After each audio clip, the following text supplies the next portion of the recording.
একজন একজন করে ভাবেন, দুনিয়া আরো যদি সাজান, খোদার কসম ক্ষণিকের ক্ষণিকের ক্ষণিকের অল্প সময়ের দুনিয়া চমৎকার সাজাইয়াও তৃপ্ত হইতে পারবেন না, তৃপ্ত হইতে পারবেন।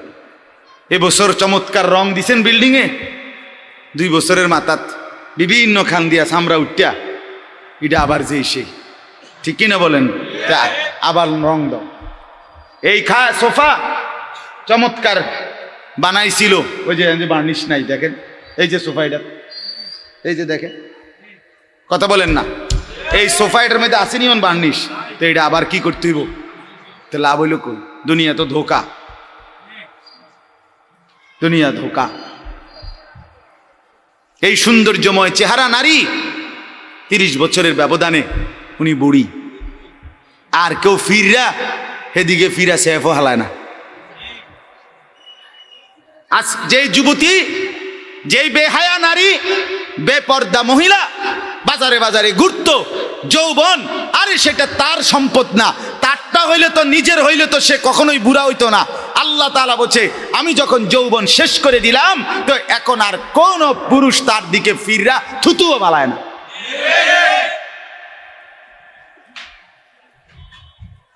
থুতুও ফেলে না। হায়াতের প্রত্যেক মুহূর্ত আল্লাহর দান।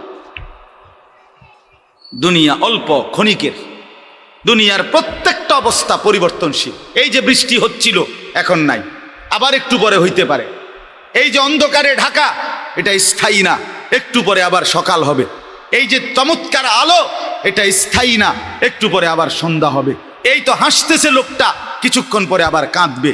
এই সুস্থ মানুষ, কিছুক্ষণ পরে আবার ব্যারাম, রোগ, এরই নাম দুনিয়া। ঘুরতে থাকে, পরিবর্তনশীল, স্থায়ী না। অল্প সময়, অল্প সময় দুনিয়া, অল্প কিছুক্ষণের। আখিরাত স্থায়ী, মৃত্যু পরবর্তী জিন্দেগি স্থায়ী, সেটা হবে। এটা যেহেতু হইছে, ওইটাও হবে। এটা যিনি নিয়ন্ত্রণ করে, সেটাও তিনি নিয়ন্ত্রণ করেন। আমাদের কারো ইচ্ছায় সন্ধ্যা হয় না, আমাদের কারো ইচ্ছায় ভোর হয় না। তাহলে বোঝা গেল আলাদা কেউ নিয়ন্ত্রণ করে, তিনিই বলছে আখিরাত হবে। কাজে এটা যেহেতু হইছে, সেটাও হবে। কথা বলেন না কেন? হ্যাঁ,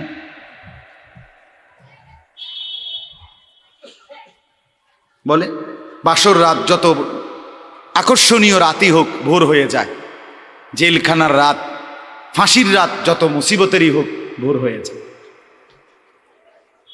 দুনিয়া এক অবস্থায় থাকে না, এক হালাতে থাকে না বাপ। এই জন্য ছেলেদেরকেও বলি, বাপ, জিন্দেগি সুন্দর করো। তোমার এই হাসি থাকবে না, তোমার এই সুস্থ সুন্দর সুঠাম দেহ থাকবে না। আমি কালকেও আমার শায়েখ আরিফ বিল্লাহ হাকিমুন নাফস আল্লামা মুফতি মুশতাকুন নবী কাসিম হুজুর গতকালকে পাবনা গেছেন। তো আমি এর আগে আমি গেছি, হুজুরকে বলছিলাম, আমি আপনার মাহফিলেও বলছি, আমি পাবনা মানসিক হাসপাতালেই গত মাসে দেখতে গেছিলাম, দেখছিলাম বয়ানের পরে। ওই যে বাংলাদেশের সবচেয়ে বড় মেন্টাল হসপিটাল যেটা পাবনা না, এটা ওটা আমি দেখছি ভিতরে ঢুকে। আসর থেকে মাগরিব লম্বা টাইম ওয়ার্ডে ঘুরে ঘুরে আমারে দেখাইছে। তা আমি যদি 500 পাগল দেখে থাকি, তার মধ্যে 490 জন হইল জোয়ান। 490 না, 495 জন হইল যুবক। বুড়া দেখছি না 2 জন বা 3 জন।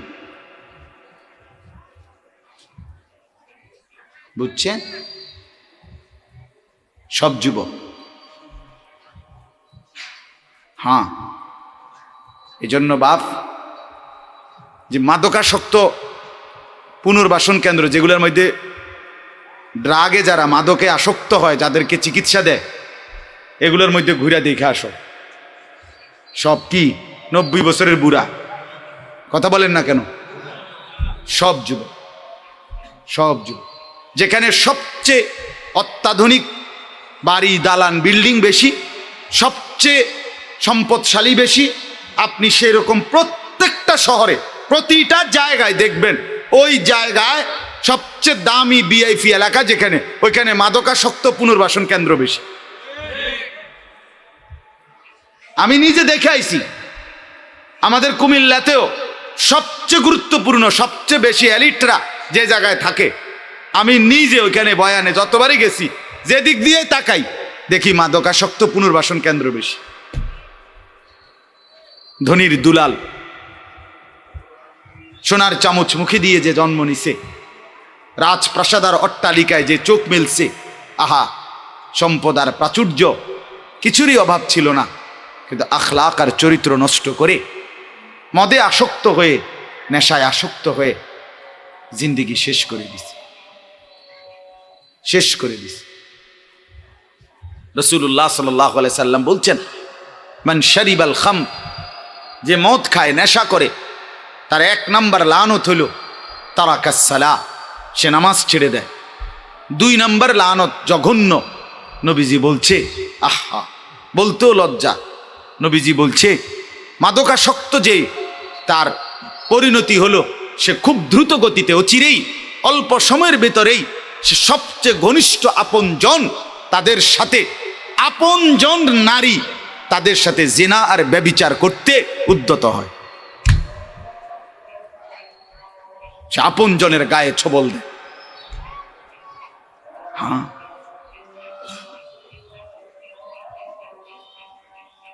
এজন্য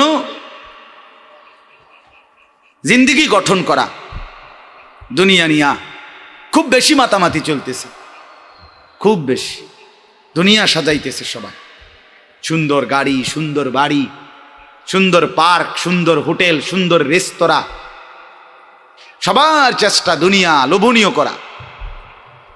একটা বোরখা গায়ে দিবে নারী, এইটার উপরে সে ডিজাইন করতে করতে, এটারে আর বোরকার মেন যেই অস্তিত্ব এটার নাই, এটার মধ্যে এই পরিমাণ রং রং লাগাইছে, এবারে এটার মধ্যে বোরকা কোনটা এটার খুঁজে পাওয়া যায় না। অসভ্যতা, মানে একটাই মাকসাদ, নিজের দেহ দেখাও, আবার কাপড়ের রং ঢংও দেখাও। তাহলে হায় বোন, তোমার পর্দা কোনটারে বলে? তাই পর্দা কোনটাই বলে। যদি বেড়াই ঘাস খায় তো সেই বেড়া দিয়ে লাভ কি?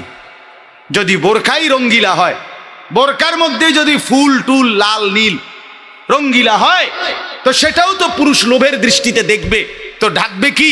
কে কারে ঢাকে তাইলে বলে? দেখেন না 70 বছরের বুড়া মানুষ চা দোকানে টেলিভিশন দেখে, তাহলে এত বড় বুড়ো মানুষ, মুরব্বী, উনি এখনো যদি বিড়ি খায়, সিগারেট খায়, এখনো যদি চা দোকানে টেলিভিশন দেখে, তো ওনার এই মন্দ অভ্যাস, বদ অভ্যাস কত বছর পরে ছুটবে? উনি আরো কয়শো বছর বাঁচলে গিয়া বুঝবে এটা গুনাহ। আর ওনার আর মেয়াদ আছে কি? এই জন্য বললাম, আপনি খবর নিলে দেখবেন 30 বছর মসজিদে আসা যাওয়া করে ঠিকই, কিন্তু যথাযথ আন্তরিকতা, দিলের মধ্যে আখেরাতের কোনো মানসিকতাই নাই, নিজেকে বদলানোর অনুভূতিই নাই, ফিকিরে নাই, সোজা কথা। পরকাল বলতে কিছু, এখন যা আছি তাই, এখন সুখে থাকলে সুখী দুনিয়া, এখন দুঃখে থাকলে দুঃখী। জিফুত যদি ঠিকমতো খানা খাদ্য খাওয়ায় খুশি, ঠিকমতো খানা খাদ্য নাই দুঃখী। মানে দুনিয়া পেলে খুশি, দুনিয়া না পেলে দুঃখী। লাভ লোকসান, আয় ব্যয়, হিসাব কিতাব, সুখ আনন্দ, দুঃখ বেদনা, হাসি কান্না, আবেগ অনুভূতি, সবটাই শুধুই দুনিয়াকে কেন্দ্র। এখানে কি পেলাম? এখন কি পেলাম? এখন কি পেলাম? ইনহিয়া ইল্লা হায়াতুনা দুনিয়া নামুতু ওয়া নাহইয়া। আল্লাহ তাআলা বলেন, নাফরমান আর পাপীদের জীবন কেমন হয়? কোরআনে আল্লাহ বলছেন, তাদের অবস্থা হয় এমন যে তারা বলে জীবন কেবলই দুনিয়ারটা, আর কোথাও জীবন নেই, আর কিছু নেই। নামুতু ওয়া নাহইয়া, এখানেই মরবো, এখানেই বাঁচবো, ওমা নাহনু বিমাবউসিন।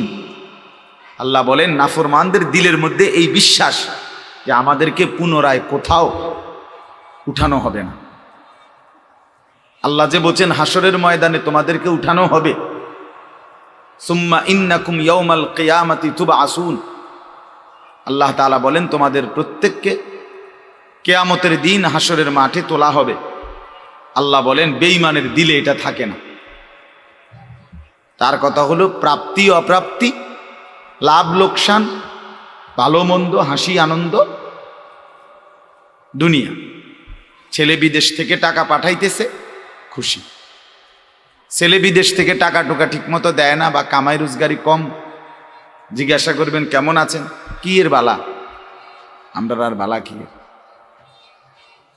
হ্যাঁ কি সমস্যা কি তা চাচা, এ ফোলাগারে কত ঋণ ফিন কইরা সুদে টাকা নিয়া কিস্তিতে টাকা লইয়া বিদেশ পাঠাইছি, তেয়ন টাকা পয়সা পাঠায় না, আর বালা কি। তাহলে উনি দুঃখী কেন, টাকা নাই। আবার টাকা পাঠাইতেছে, মাশাআল্লাহ, পান খাওয়ার স্টাইলই আলাদা, চা খানার ঢঙে আলাদা, কথাবার্তার স্টাইলই ভিন্ন। কেমন আছেন, আসি আল্লাহর রহমতে, আপনাকে দোয়ায়, 10 জনের দোয়ায় আল্লাহ ভালোই রাখছে। কেমনে ভালো, এতে আল্লাহর রহমতে টাকা পাঠায়, আমরা তার মা আমি আমরা মিল্লা খাইয়া পইরা ভালো আছি। তাহলে ভালো থাকে দুনিয়া, ভালো থাকলে ভালো নাই দুনিয়া, ভালো না থাকলে তো আখিরাত, কবর, মৃত্যু পরবর্তী জিন্দিগি, সের জন্য কি ব্যাপার, তার জন্য কোনো আলোচনা লাগবে না,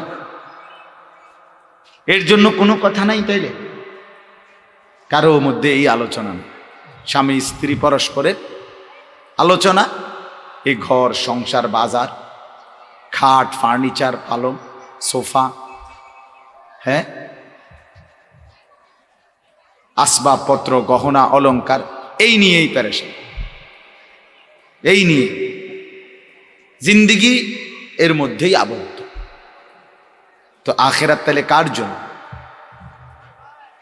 পরকাল কার জন্য?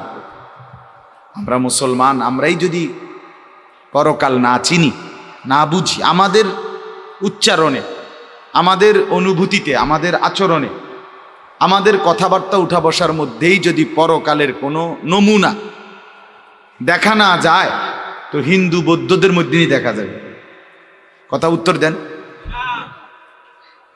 কবর হাসর আখেরাতের চিহ্ন ভেসে ওঠার কথা চালচলনে মুসলমানদের মধ্যে না কাফেরদের মধ্যে?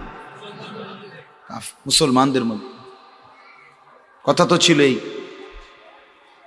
আল্লাহর প্রিয় বান্দারা, অসংখ্য আল্লাহর নেক বান্দাদের জীবনে আছে রাত্রিতে ঘুমাইতেন না। জিজ্ঞেস করতে কেন ঘুমান, বলছে জাহান্নামের ভয় ঘুমাতে দেয়, কবরের ভয় ঘুমাইতে দেয়। হযরত আবু বকর সিদ্দিক রাদিয়াল্লাহু তাআলা আনহুর মতো সাহাবী আফসুস করে বলতেন, হায় আমি যদি একটা গাছের পাতা হতাম, আমাকে যদি একটা চতুষ্পদ জন্তু, গরু কিংবা ছাগল, সেই পাতাটা যদি খেয়ে ফেলত, অর্থাৎ আমি যদি মানুষ না হতাম। অথচ কি পরিমাণ আমলের অধিকারী ছিল। হযরত ওমর রাদিয়াল্লাহু তাআলা আনহুর চেহারা, কপালের দুই পাশ থেকে লম্বা অঝরে কান্নার কারণে দাগ পড়ে গেছিল। হযরত ওমর রাদিয়াল্লাহু তাআলা আনহুর ইন্তেকালের মুহূর্তে হযরত আব্দুল্লাহ ইবনে আব্বাস সাহাবী, তিনি বলছিলেন, আপনাকে আল্লাহ তাআলা অনেক মর্যাদা দিয়েছেন, আপনি 10.5 বছর মুসলমানদের খলিফা ছিলেন, আপনার মাধ্যমে আল্লাহ তাআলা দিক দিগন্ত মুসলমানদের বিজয় দান করছেন। কত রাজ্য, কত এলাকা আপনার এই 10 বছরে বিজয় হয়েছে। আপনার অনেক সম্মান, অনেক মর্যাদা, অনেক গুণ, অনেক বৈশিষ্ট্য। হযরত ওমর রাদিয়াল্লাহু তাআলা আনহু কিতাবের মধ্যে আছে, উনি চোখের পানি ফেলে বললেন আব্দুল্লাহ ইবনে আব্বাসকে, শোনো, আমি আল্লাহ তাআলার কাছে এতটুকু আশা করি শুধু যে আল্লাহ আমার জীবনের যা নেকি আর আমার জীবনের যা গুনাহ, কমপক্ষে আমার নেকিগুলো যেন আমার গুনার মোকাবেলায় বরাবর হয়। অর্থাৎ এতটুকু নেকি যেন কমপক্ষে হয় যে গুনাহগুলোকে মোচন করে দেয়, নেকিগুলো দিয়ে গুনাহগুলো যেন মিটে বরাবর হয়। এর দূরে যদি হয় তো আমি আল্লাহর কাছে সন্তুষ্ট নিজেকে মনে করি, আমার এর দূরে সারব। অর্থাৎ নিজের এই বিপুল পরিমাণ নেক আমলকে কিছুই মনে করেন, সামান্য। তা আমাদের পুঁজি কোথায়? আমাদের এই শুক্রবারের শুধু সপ্তাহে একদিনের জুমার নামাজ, এটাই আমাদেরকে জান্নাত এনে দিবে, ঠিক না? হ্যাঁ, মাঝে মধ্যে গরিব দুঃখীকে 2 টাকা 5 টাকা দিলে এতে আমাদের বেহেশত চলে আসবে, ঠিক না? তো বলেন, এজন্য বললাম আমরা প্রত্যেকে আন্তরিকতা নিয়ে ভেতরে যারা মনোযোগ দিয়ে শুনে দেখবেন, আমার আপনার ভেতরে যদি অনুভূতি তৈরি হয়, ভাবনা তৈরি হয়, ফিকির আসে, লাভ। সবাই একসাথে হবে না, সবাই একসাথে বদলায় না, সবাই একসাথে পরিবর্তন হয় না, কারো কপালে পরিবর্তন হয়ই না, বদনসিব। কারো সময়ের ব্যবধান হয়। আমাদের প্রিয় নবী সাল্লাল্লাহু আলাইহি সাল্লামের কাছে যারা সাহাবী হয়েছেন, কালেমা পড়ছেন, তারা প্রত্যেকেই প্রথম দিনেই তো সবাই কালেমা পড়ছেন, ঠিক না? বুঝেন নাই কথা? যতজন সাহাবী হয়েছে নবীজির, সবাই একদিনেই কালেমা পড়ে ফেলছে নাকি? তাহলে সময়ের আগ পিছ আছে কিনা বলেন? কেউ প্রথম দিন কালেমা পড়ছে, কেউ 21 বছর পরে কালেমা, কেউ 22 বছর পরে কালেমা পড়ছে। তো যিনি 23 বছরের মাথায় কালেমা পড়ছে তিনিও কামিয়াব, যিনি প্রথম দিন কালেমা পড়ছে তিনিও কামিয়াব, সৌভাগ্যবান। এজন্য বুঝ আসবে, এর মধ্যে আকপিস হবে। সবাই একই দিনে জোনায়েদ বাগদাদি হবে না, সবাই একদিনে বাইজিদ বোস্তামি হবেন, সবাই একদিনে রাবেয়া বসরি হবেন। সময়ের ব্যবধান হবে, আকপিস হবে, এবং কারো কপালে হেদায়েত জুটবেই না। ইন্নাকা লা তাহদি মান আহবাবতা। আল্লাহ তাআলা আমাদের নবী সাল্লাল্লাহু আলাইহি সাল্লামকে বলছেন, আপনি খুব চাইলে, ভালোবাসলে আপনি নিজে কাউকে হেদায়েত দিতে পারবেন না, সেখানে আমি কে? কথা বলেন। সেখানে আমাদের কোনো পাত্তা আসেনি কোনো? খুদ রসুলকে আল্লাহ বলছে, হে নবী, আপনি চাইলে হবে না, আমি চাইতে হবে। ওয়ালাকিন্নাল্লাহা ইয়াহদি মান ইয়াশা, বরং আমি আল্লাহ যাকে চাই আমি তাকে হেদায়েত দান করি। তাহলে মূলত হেদায়েত দেয় কে? ফয়সালা কার হাতে? আমার বলা আপনার শোনা কোনোটাই মূল বিষয় না। মূল বিষয় হলো এটা একটা উসিলা ধরা, কিন্তু মূল ফয়সালা কার হাতে? ওয়ালাউলা ফাদলুল্লাহি আলাইকুম ওয়া রাহমাতুহু মাজ। এই বেটা, মোবাইল না ধরতে মানা করছি। সুন্দর করে বললে হয় না, অনেকের খাসিয়ত এতটাই যে ধমক না দিলে, কথা বুঝছেন না, এটা তার একটা তবিয়ত হয়ে গেছে। না, আমারে এমনি করলে আমি বুঝতাম না, আমার দমকাই তুই। বদ অভ্যাস মানে জিন্দিগির একটা মিনিট লজ্জা শরম কিচ্ছুর কোনো ধার ধারে না। ছেলেরা মোবাইল ছাড়া 1 মিনিট থাকতে রাজি। এবারে মা দেখুক, নাহলে বাফে দেখুক, নাহলে হুজুর দেখুক, নাহলে একবারে আব্দুল কাদের জিলানি দেখুক, আমার এত কোনো অসুবিধা নেই। আমার দরকার মোবাইল। মোবাইল আছে, আমি আছি, খালাস। আমার জিন্দিগির এবার ইজ্জত থাক বা না থাক, আমার চরিত্র থাকুক বা না থাকুক, আমার আল্লাহ খোদা আখেরাত পরকাল কিচ্ছু না থাকুক, আমার মোবাইল আছে, খালাস, আমার জিন্দিগি সার্থক। এই হলো জিন্দি, মানে জীবনটাই মোবাইল, মোবাইলটাই জীবন। বেঁচে আছে মোবাইল টিপবার জন্য, মোবাইল বানানো হয়েছে তার কাছে পৌঁছবার জন্য। আজ ছেলেদের হালাত মানে বেঁচেই আছে এটার জন্য, বেঁচেই আছে। জিন্দিগিটাই এটার সাথে সম্পৃক্ত, জীবনটাই এটার সাথে। পৃথিবীতে কোনো যুগে, মনে রাখবেন এই পৃথিবীর ইতিহাস এটা, পৃথিবীতে কোনো যুগে একসাথে সম্মিলিতভাবে যুব সমাজ এত বেশি গাফেল, অকর্মণ্য, অপদার্থ কোনো যুগে হয় নাই একসাথে। এখন যেটা, আগে একটা সমাজে, একটা এলাকায় বখাটে দুশ্চরিত্র একজন ছিল, দুইজন ছিল, চিহ্নিত, কথা বোঝেন নাই, চিহ্নিত, তারে মানুষে চিনত, তে সুর, গ্রামে চুক্তি হয়তো একজন, তে একটু খারাপ, তার লগে মিশ্র না। কিন্তু এখন ভদ্রঘরের ছেলে, স্বাভাবিক ঘর থেকে বের হইছে মুসলমানের ছেলে, দিনের পর দিন, রাতের পর রাত এক ওয়াক্ত নামাজ পড়ে না। এতে মা বাবারও কোনো আফসোস নাই, এলাকাবাসীরও কোনো আফসোস নাই, পাড়া মহল্লার সর্দার মাতব্বর কারো কোনো আফসোস নেই, কারো মুখে এই নিয়ে কোনো আলোচনা নাই যে কি আমগো এলাকার যে ফোলাফান্ডি এগুলা যে কোনো নামাজই পড়ে না, আমগোর সামনে দুষ্টামি করে, হাঁটাহাঁটি করে, আমরা কি এটা বলতে পারি না?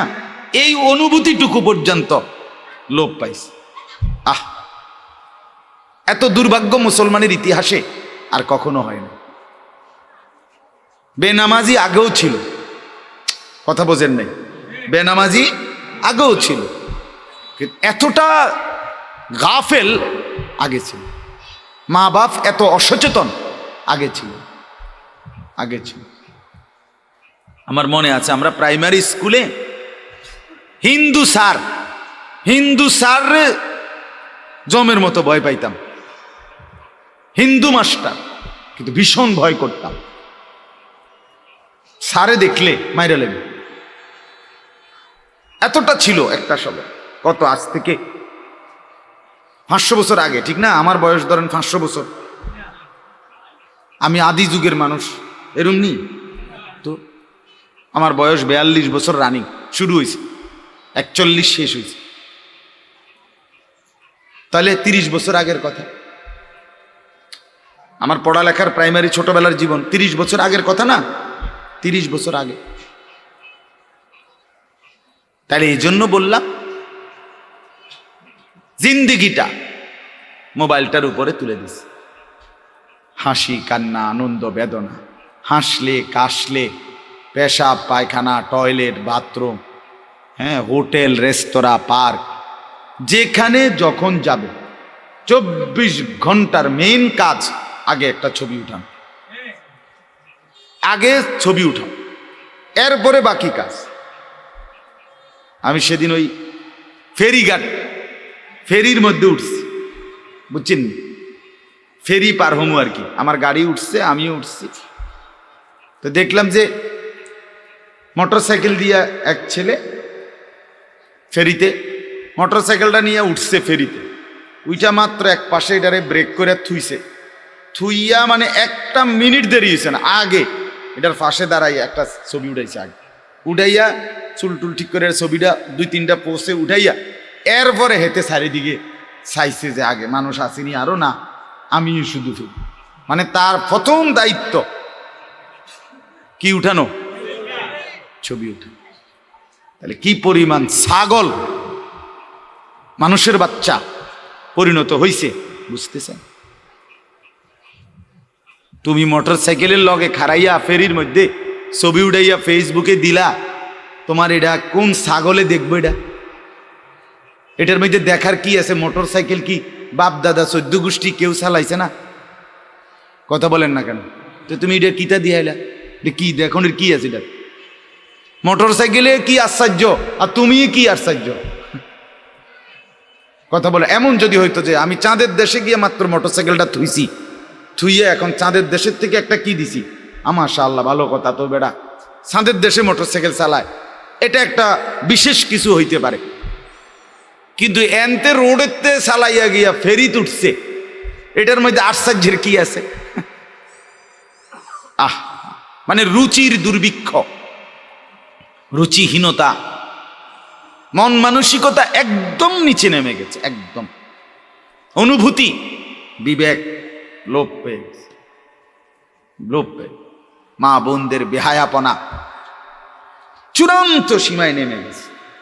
মহিলারা, পুরুষ সামনে দোনো পাশে ডানে বামে হাঁটতে উঠতে লড়তে দৌড়তে কোনো লজ্জাবোধ করে না। কি বেড়ার গাত লাগে না, বেডিতের গাত লাগে না, অটোর গাত লাগে না, সিএনজির গাত, এত সময় নাই। বুড়ি বুড়ি ব্যস্ত, বাজার, মার্কেটিং, দোকান, কেনাকাটা। আহা, আফসুসের ব্যাপার। মানে এটাই বললাম আর কি, একসাথে সবাই, অধিকাংশ, বেশিরভাগ অধপতন একসাথে মুসলমানের সমাজে 1450 বছরে আর কখনো এতটা ছিল? অল্প অল্প ছিল, অল্প একজন দুইজন বেপর্দা নারী, বেহায়া মহিলা, লজ্জা শরম কম, এরম বেডি ছিল একজন দুইজন, 2 গ্রামে 4 গ্রামে। কিন্তু মা বোনদের এখন বাজার আর মার্কেটিং দেখলে মনে হয় না আপনি জিগাইয়ের খবর লইতে বোঝে আপনি বাইক থাকেন কোন টাইমে, সপ্তাহে কোন দিন আপনি বাড়িতে থাকেন কখন, আপনি টের। আপনি শনিবারও দেখবেন এবড়ি বাজারে, রবিবার, সোমবার, মঙ্গলবার, বুধবার, বৃহস্পতিবার, শুক্রবার, শীত, গরম, রোদ, বৃষ্টি, বান, তুফান, ঘূর্ণিঝড়, টর্নেডো, সাইক্লোন, সিডর, মহামারী, করোনা, আরো যদি কিছু থাকে, উনি মার্কেটে যাবে, বাজারে যাবেই। আহা, আফসুসের ব্যাপার, আফসুসের ব্যাপার, আফসুসের ব্যাপার। আমরা অতিরিক্ত আত্মবিস্মৃত জাতি হিসেবে পরিগণিত হচ্ছি। মেহেরবানি করে 8টায় ইনশাআল্লাহ এশার নামাজ হবে, এজন্য দয়া করে আশপাশে আজান হলে বাহিরের মাইক বন্ধ করে দেওয়া হবে, এখানেই নামাজ হবে, যেন দয়া করে উঠাউঠি করেন। তো বলতেছি ইনশাআল্লাহ, আমি এই কথাগুলো বললাম, অর্থগুলো আমরা বেফিকির হয়ে গেছি। মুসলমানের সবচেয়ে বড় সম্পদ, এক মুমিনের সবচেয়ে বড় সম্পদ, আল্লাহ নবী সাল্লাল্লাহু আলাইহি সাল্লাম 23 বছরে সাহাবাই কেরামের জীবন এবং দিল অন্তরে আখিরাতকে বসায় দিয়েছেন।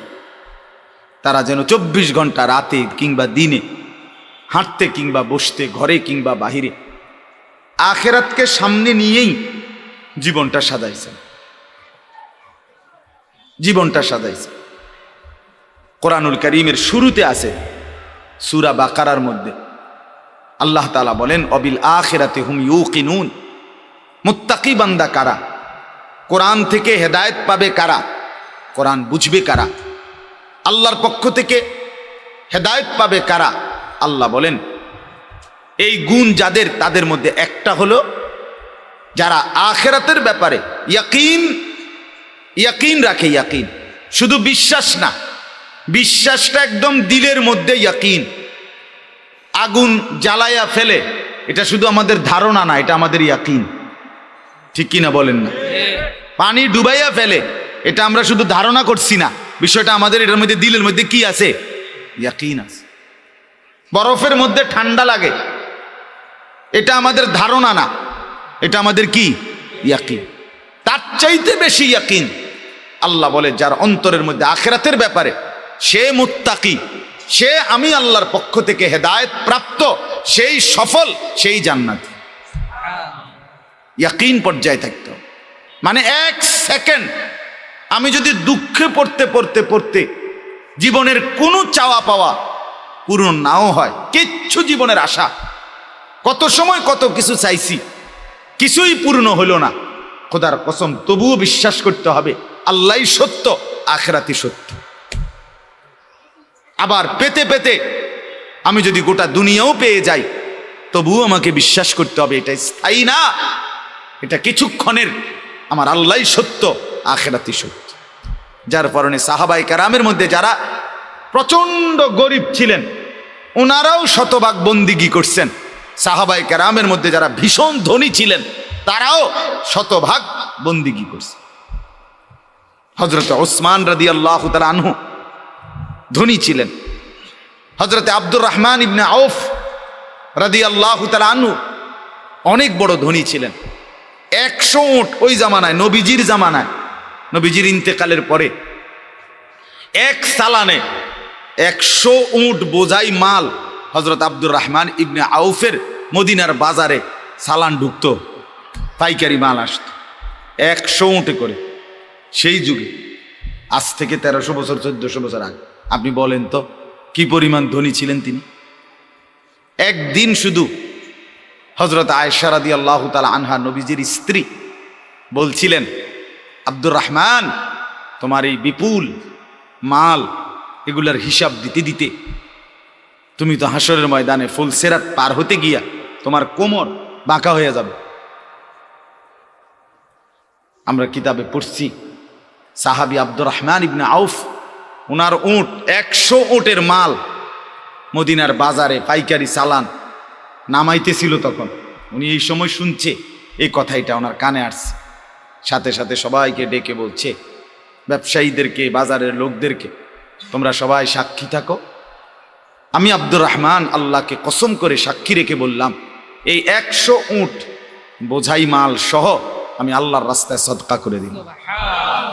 বিনিময়ে তবুও আমি কিয়ামতের দিন আখিরাতে ফুলসিরাত বাঁকা হইয়ে পার হইতে চাই না, সোজা হইয়া পার হইতে চাই। আখিরাত হারাইতে চাই না, পরকাল হারাইতে চাই না। দুনিয়া হারাই ফেললাম, দুনিয়া হারিয়ে ফেললাম। দুনিয়ায় কোনো লস নাই, কারণ দুনিয়া পুরাটাই লস। আলগা লস আবার কি তা? কথা বোঝেন নাই আপনি? দুনিয়া পুরাটাই কি লস, আলগা লস কি? বিশ্বাস করে 500 টাকা জাগাত লস খাইলাম না রে মিয়া, দুনিয়া পুরাটাই লস। সোফা এটা পুরাটাই লস, কারণ এটা কোনো আখিরাতে যাবে না। কথা বলেন না কেন? এই দামি বিল্ডিং এটা পুরাটাই লস, এটা যাবে না, এটা যাবে না। কিন্তু সেজদা পুরাটাই লাভ। এটা একটা সেজদা দুনিয়াতেও কল্যাণ আনবে, আখিরাতেও জান্নাত আনবে। এটা লাভই লাভ, এটা লাভই লাভ।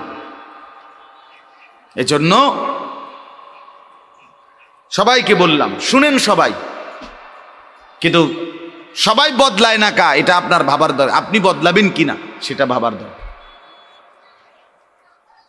সবাই লইয়া চিন্তা করলে একসাথে, যে যেদিন আমরা গ্রামের সবাই ভালো হবে, নামাজি হবে, সেদিন থেকে আমিও পড়মু, তাইলে হইতো না। আপনি জীবনও পারতেন, তাইলে পারতেন না। আপনি আগায় যাইতে হবে আলাদা, অন্যকে ডাকতে হবে আল্লাহর দিকে, কিন্তু নিজেকে বাদ দেওয়া যাবে না। নিজের জীবন গঠন করতেই হবে, নিজের জীবন। আমি আপনাদের সবাইকে বললাম এশার নামাজ পড়েন, এখন সবাই পড়লো না দেখে বুঝি আমি পড়তাম না। কথা বলেন না কেন? সবাই পড়ছে না দেখা আমিও পড়তাম না, এটা কথা? এটা কোনো যুক্তির কথা হলো নি কথা? এই জন্য বললাম এটা গুরুত্বপূর্ণ। আমরা এটা বুঝি কম। আমরা শয়তানে বুঝাই দিছে, ইবলিসে, যে বলবি কি করমু, গ্রামের সবাই এটা কয়, 10-এর এটা মানুষের, এটা এই মানুষের উপরে বলে, সবাই বলছে, সবাই বললে কি হয়েছে তাই বলে আপনি, সবাই বলছে পানির ঝাঁপ দিতে, এজন্য আপনি পানিতে ঝাঁপ দিবেন। সবাই বলছে আগুনে পড়তে, এজন্য আপনি আগুনে পুড়ে যাবেন। কোনো বাস যদি অ্যাক্সিডেন্ট হয়, 50 জন যাত্রীর মধ্যে যদি 49 জনও মারা যায়, আর একজন লোক যদি বোঝে সে বাঁচতে পারবে, বের হইতে পারবে, এই কারণে সে যে না 49 জন মরে গেছে, যেহেতু আমার আর বাচ্চা লাভ কি, আমিও মরে যাই, এটা নিয়ে কই বসে, সে কি একা হলেও বাঁচতে চাইবে না? তাহলে আপনি জাহান্নাম থেকে বাঁচতে চাইবেন না কেন? সেটা কি আগুন না? সেটা কি এর চাইতে বড় বিপদ না? তো এই জন্য কোরআনুল কারীমে আল্লাহ তাআলা বলছেন, প্রথমে সবার কথা বলার আগে বাই সিরিয়াল নবীজিকে, ইমানদারদেরকে সবার কথা বলছে, কিন্তু সবার আগে বলছে কু আনফুসাকুম। আগে এটা বলে নিছে, আগে নিজেকে বাঁচাও, এরপর ও আহলিকুম, পরিবারকে বাঁচাও, এরপর লিতুনদিরা আহলাল কুরা, লিতুনদিরা উম্মাল কুরা ওমান হাওলাহা, নিজ এলাকা এবং তার আশপাশের মানুষকে বাঁচাও, এরপরে বাঁচাও। তাহলে এটা পরে ধীরে ধীরে, আগে নিজেকে বাঁচাও। এরপর পরিবারকে বাঁচাও, আনদির আশিরাতাকাল আকরাবিন, এরপর আত্মীয় স্বজনদেরকে বাঁচাও, এরপর মহল্লাবাসীকে বাঁচাও, এরপর গোটা পৃথিবীবাসীকে বাঁচাও।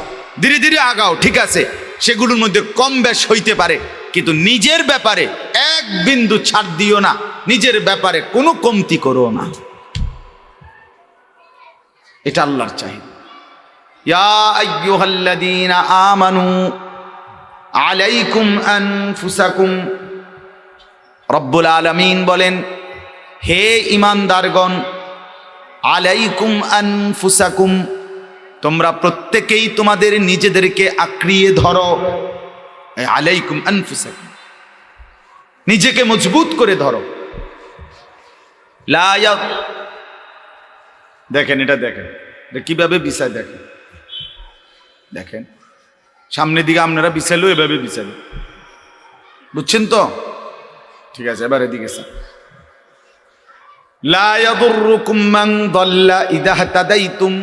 আল্লাহ তাআলা বলেন যে যদি তুমি তোমাকে নিজেকে মজবুত করো, সাজিয়ে তোলো, গড়ে তোলো, আল্লাহ তাআলা বলেন এবার যদি গোটা পৃথিবী গুমরা হয়, খোদার কসম আল্লাহ বলেন তোমাকে আর কেউ পথভ্রষ্ট করতে পারবে না, পথভ্রষ্ট করতে পারবে। হযরত বাইজিদ বুস্তামি রাহমাতুল্লাহর জীবনীতে আমরা পড়ছি, উনি বলছেন আল্লাহ তাআলার মহব্বত আর মারেফাতের সাধনা করতে করতে আমার দিলের অবস্থা আলহামদুলিল্লাহ এক সময় এমন হয়েছে যে রাস্তার নারী আর রাস্তার দেওয়াল দুইটার মধ্যে আমার কাছে আলাদা কোনো পার্থক্য মনে হইতো না। আমাদের পাকিস্তানের বিশ্ববিখ্যাত দাঈ, দাওয়াত ও তাবলীগের মুরব্বী হযরত মাওলানা তারেক জামিল সাহেব দামাত বারাকাতুহুম বলেন, দীর্ঘ 25 বছর টানা পৃথিবীর কত দেশের আমি ঘুরছি, উনি সারা বিশ্ব ঘুরে বয়ান করেন, যে এই 25 বছরের ভিতরে আমি আল্লাহকে সাক্ষী রেখে বলতে পারি একবারের জন্য আমার চোখ কোনো ভিন নারীর দিকে ইচ্ছা করে আমি তুলিনি।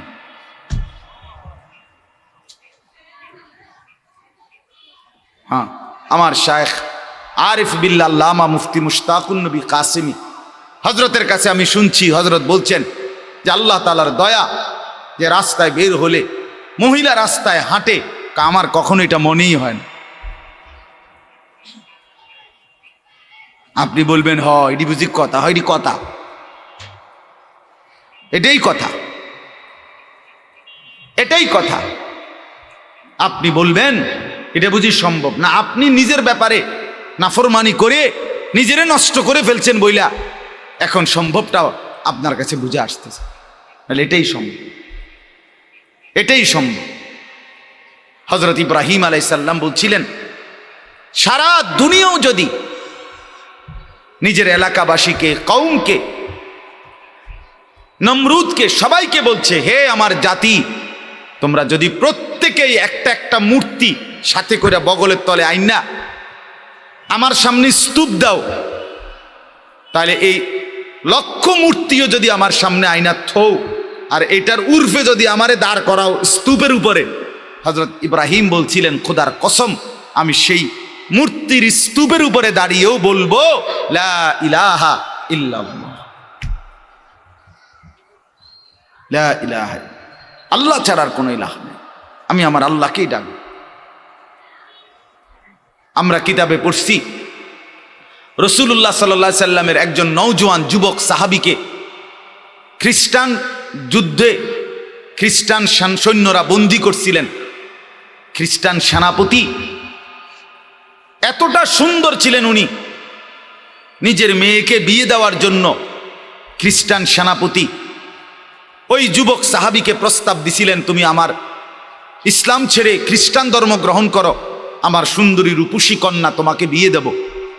তিনি বলছেন আল্লাহর কসম আমি তো গোটা পৃথিবী ত্যাগ করতে পারি কিন্তু ঈমান ছাড়তে পারি না। তখন বন্দী করে রাখছে নিজের রূপসী মেয়েকে 3 দিন আবদ্ধ ঘরে।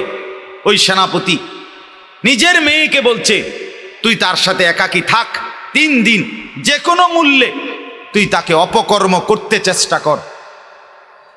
3 দিন পরে সেই মেয়ে ওই আবদ্ধ ঘর থেকে বের হয়ে বলছিল বাবা ইন্নাহু হাজারুন আম শাজারুন, আল্লাহর কসম বাবা আমার মনে হয় যে এই লোকটা এটা হয় পাথর নয়তো কোনো গাছ।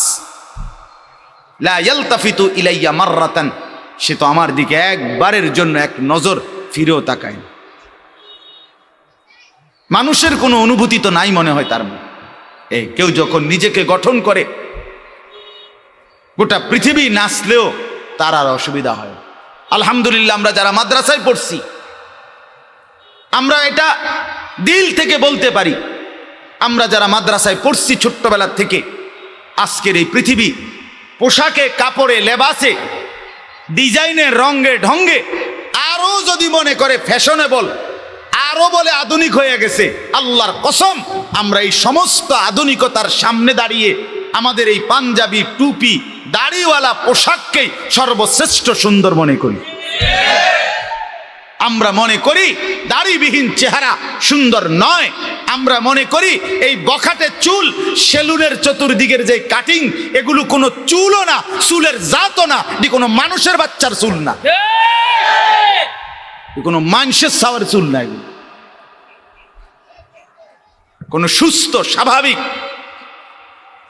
মাতাল হয় নাই, পাগল হয় নাই, স্বাভাবিক কোনো মানুষের চুল এত বিকৃত কালারের হইতে পারে না, ডিজাইনের হইতে পারে। আর সে তো মুসলমান, মুসলমানের চুল এমন হবে কেন? ইহুদিরটা হইতে পারে, সেটা তাদের ব্যাপার, খ্রিস্টান হইতে পারে তার ব্যাপার, হিন্দুর হইতে পারে সেটা তার ব্যাপার, কিন্তু আমার মুসলমান, আমার যুবকের চুল এমন হবে কেন? মূল কথা হইল আত্মমর্যাদাহীন, বেগায়রত, আত্মসম্মান বোধ নাই, নিজের পরিচিতি নিজের কাছে নাই, নিজেই নিজেকে চেনে না।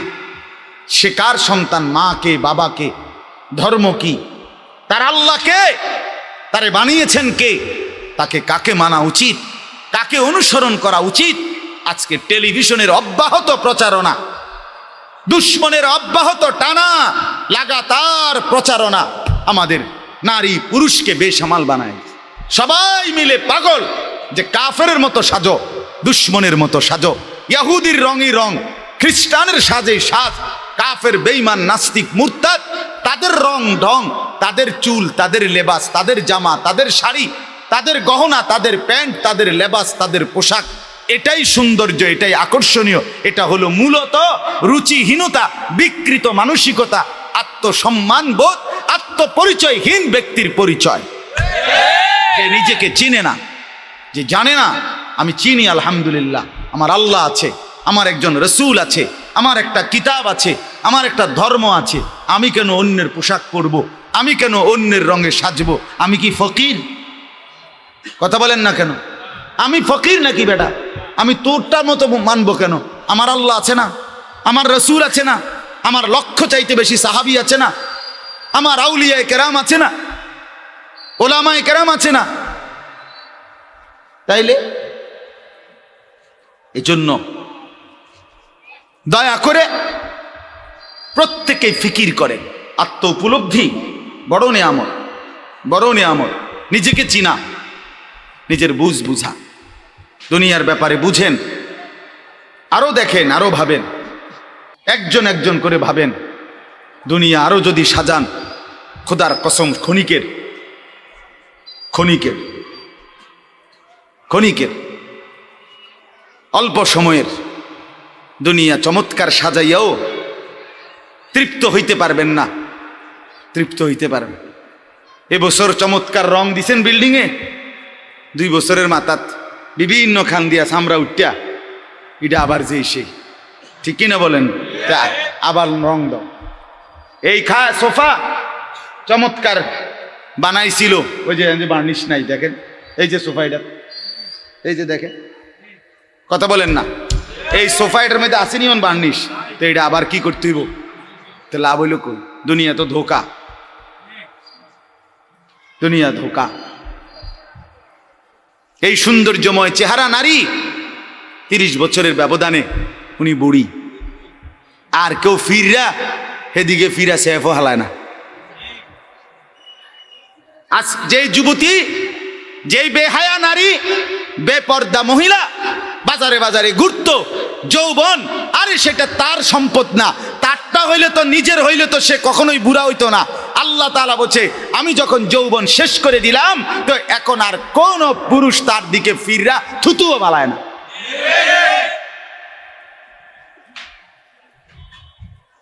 থুতুও ফেলে না। হায়াতের প্রত্যেক মুহূর্ত আল্লাহর দান। দুনিয়া অল্প ক্ষণিকের, দুনিয়ার প্রত্যেকটা অবস্থা পরিবর্তনশীল। এই যে বৃষ্টি হচ্ছিল এখন নাই, আবার একটু পরে হইতে পারে। এই যে অন্ধকারে ঢাকা, এটা স্থায়ী না, একটু পরে আবার সকাল হবে। এই যে চমৎকার আলো, এটা স্থায়ী না, একটু পরে আবার সন্ধ্যা হবে। এই তো হাসতেছে লোকটা, কিছুক্ষণ পরে আবার কাঁদবে।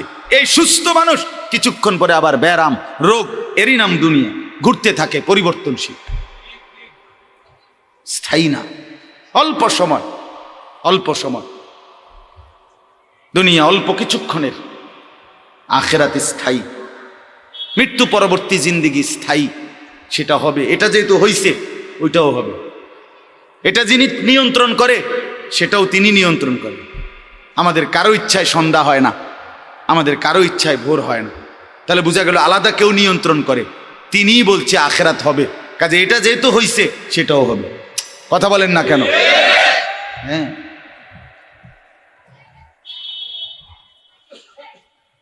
বলে বাসর রাত যত আকর্ষণীয় রাতই হোক, ভোর হয়ে যায়।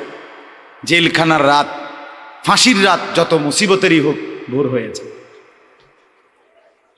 দুনিয়া এক অবস্থায় থাকে না, এক হালাতে থাকে না বাপ। এই জন্য ছেলেদেরকেও বলি, বাপ জিন্দেগি সুন্দর করো। তোমার এই হাসি থাকবে না, তোমার এই সুস্থ সুন্দর সুঠাম দেহ থাকবে না। আমি কালকেও আমার শায়েখ আরিফ বিল্লাহ হাকিমুন নাফস আল্লামা মুফতি মুশতাকুন নবী কাসিম হুজুর গতকালকে পাবনা গেছেন। তো আমি এর আগে আমি গেছি, হুজুরকে বলছিলাম, আমি আপনার মাহফিলেও বলছি, আমি পাবনা মানসিক হাসপাতালে এই গত মাসে দেখতে গেছিলাম। দেখছিলাম বয়ানের পরে, ওই যে বাংলাদেশের সবচেয়ে বড় মেন্টাল হসপিটাল যেটা পাবনা না, এটা ওটা আমি দেখছি ভিতরে ঢুকা। আসর থেকে মাগরিব লম্বা টাইম ওয়ার্ডে ঘুরে ঘুরে আমারে দেখাইছে। তা আমি যদি 500 পাগল দেখে থাকি, তার মধ্যে 490 জন হইল জোয়ান। 490 না, 495 জন হইল যুবক। বুড়া দেখছি না 2 জন বা 3 জন। বুঝছেন? সব যুবক। হ্যাঁ, এই জন্য বাপ, যে মাদকাসক্ত পুনর্বাসন কেন্দ্র, যেগুলোর মধ্যে ড্রাগে যারা মাদকে আসক্ত হয়, যাদেরকে চিকিৎসা দেয়, এগুলোর মধ্যে ঘুরে দেখে আসো। সব কি 90 বছরের বুড়া? কথা বলেন না কেন? সব যুবক, সব যুবক। যেখানে সবচেয়ে অত্যাধুনিক বাড়ি, দালান, বিল্ডিং বেশি, সবচেয়ে সম্পদশালী বেশি, আপনি সেরকম প্রত্যেকটা শহরে প্রতিটা জায়গায় দেখবেন ওই জায়গায় সবচেয়ে দামি ভিআইপি এলাকা যেখানে, ওইখানে মাদকাসক্ত পুনর্বাসন কেন্দ্র বেশি। আমি নিজে দেখে আইছি। আমাদের কুমিল্লাতেও সবচেয়ে গুরুত্বপূর্ণ, সবচেয়ে বেশি এলিটরা যে জায়গায় থাকে, আমি নিজে ওইখানে বয়ানে যতবারই গেছি, যে দিক দিয়ে তাকাই দেখি মাদকাসক্ত পুনর্বাসন কেন্দ্র বেশি। ধনির দুলাল, সোনার চামচ মুখে দিয়ে যে জন্ম নিছে, রাজপ্রাসাদার অট্টালিকায় যে চোখ মেলছে, আহা, সম্পদ আর প্রাচুর্য কিছুরই অভাব ছিল না, কিন্তু আখলাক আর চরিত্র নষ্ট করে, মদে আসক্ত হয়ে, নেশায় আসক্ত হয়ে জিন্দেগি শেষ করে দিছে, শেষ করে দিছে। রাসূলুল্লাহ সাল্লাল্লাহু আলাইহি সাল্লাম বলছেন, মান শারিবাল খাম, যে মদ খায়, নেশা করে, তার 1 নাম্বার লানত হইল তারাকাস সালাহ, সে নামাজ ছেড়ে দেয়। 2 নাম্বার লানত জঘন্য, নবীজি বলছে, আহা, বলতেও লজ্জা, নবীজি বলছে মাদকাসক্ত যে, তার পরিণতি হলো সে খুব দ্রুত গতিতে, অচিরেই, অল্প সময়ের ভেতরেই সে সবচেয়ে ঘনিষ্ঠ আপনজন তাদের সাথে আপনজন নারী তাদের সাথে জিনা আর ব্যভিচার করতে উদ্যত হয়, সে আপনজনের গায়ে ছোবল দেয়। হ্যাঁ,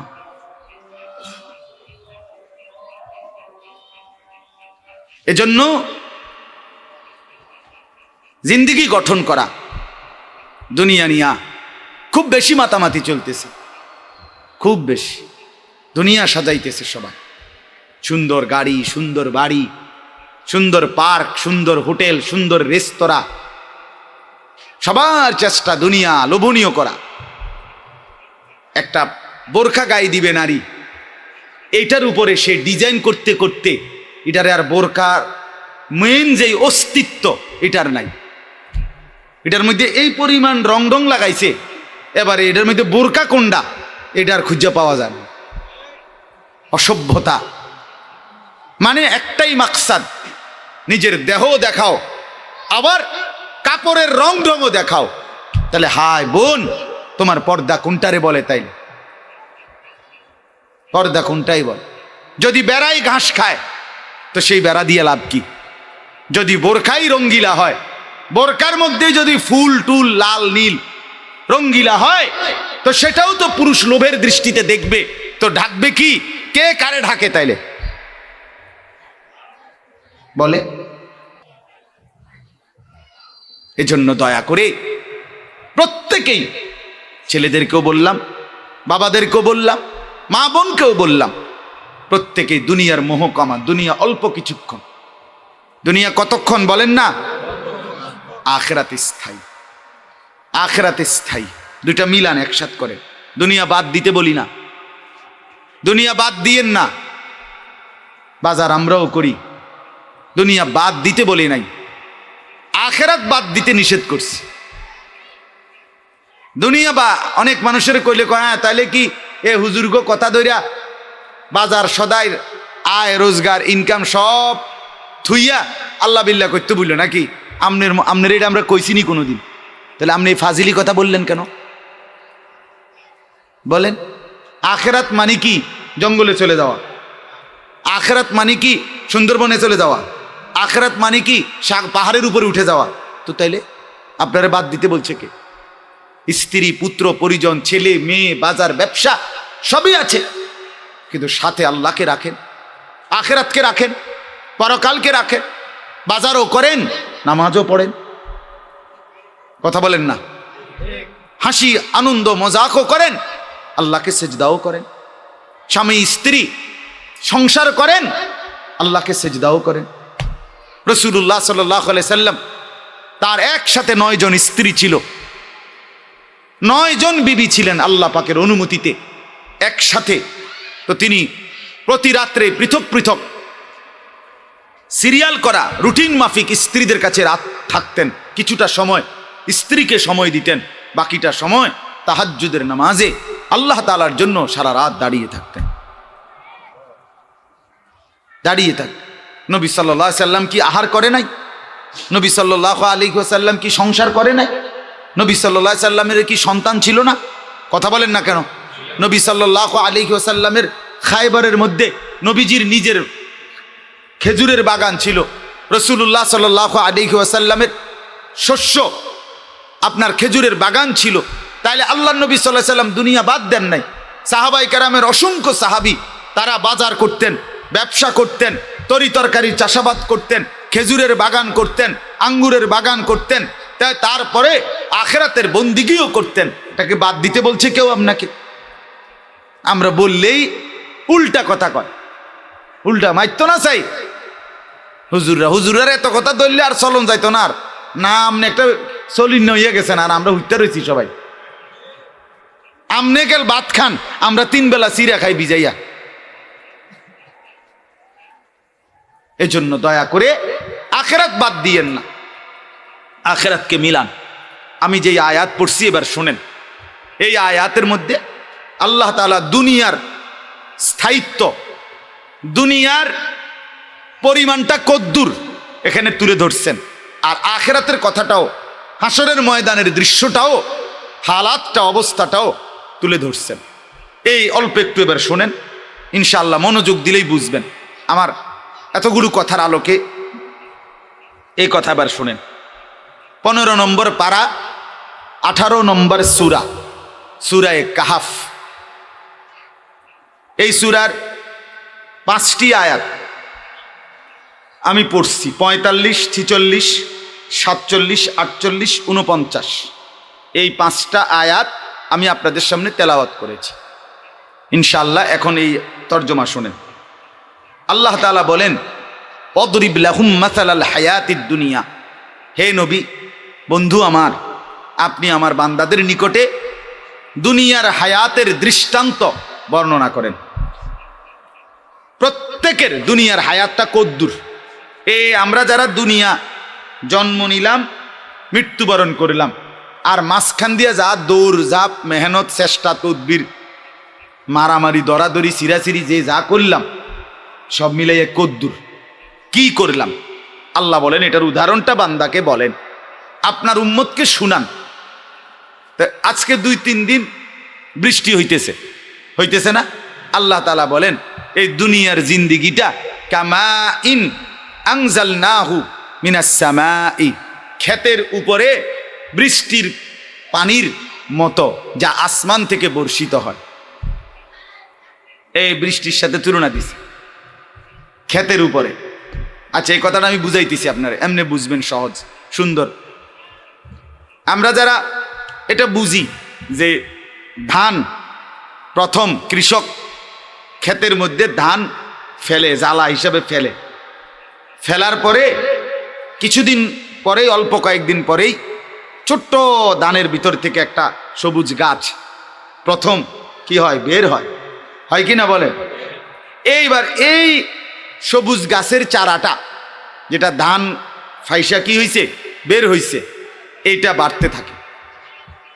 এটা কি থাকে, বাড়তে বাড়তে এরপরে এটার মধ্যে ধান আবার বড় সবুজ গাছ হয়। পুরা ক্ষেত সবুজ শ্যামল গাছে ভরা ধান গাছ, এগুলোর মধ্যে থেকে নতুন ধান বের হয়।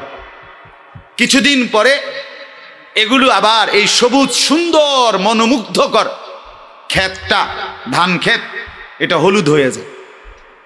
হলুদ মানে পাইকা গেছে, হলুদ হয়ে গেছে মানে কি, কথা কন না? এরপরে কৃষক হলুদ পাকা ধান গাছ সহ কাইটা বাড়িতে আনার পরে সেটাকে ধান গাছ থেকে আলাদা করে, মানে ধান মাড়ায়, ঠিক আছে না? ধান আলাদা করে আপনার বস্তা, ড্রাম যেখানে রাখা দিছে। এখন আর রয়ে গেছে কি, হলুদ গাছগুলো, ঠিক না? এগুলো শুকাইতে দেয়। শুকাইতে দিলে কয়েকদিনের মধ্যে এগুলো যখন শুকায়, এইবার এই গাছগুলোই খড়কুটার মতো উড়তে থাকে। বাতাসের মধ্যে কি হয়, ওড়ে না? বাতাস আসলে খড়কুটা ওড়ে কি না বলেন? আচ্ছা, এইবার কোন এই যে খড়কুটার মতো উঠতেছে, ওই প্রথম যে ধান ফেলছিল, গাছ বের হয়েছিল, এই থেকে এই আজকের এই খড়কুটা পর্যন্ত পৌঁছা পর্যন্ত এইটুকু সময় মোট কয়শো বছর? কথা কন না কেন? 3 মাস, নইলে 4 মাস, নইলে 6 মাস। 6 মাস হয় না, 4 মাস, 4.5 মাস, 3.5 মাস, আমরা এই রুমে 4-5 মাসে ধরি, ঠিক আছে না কথাটা?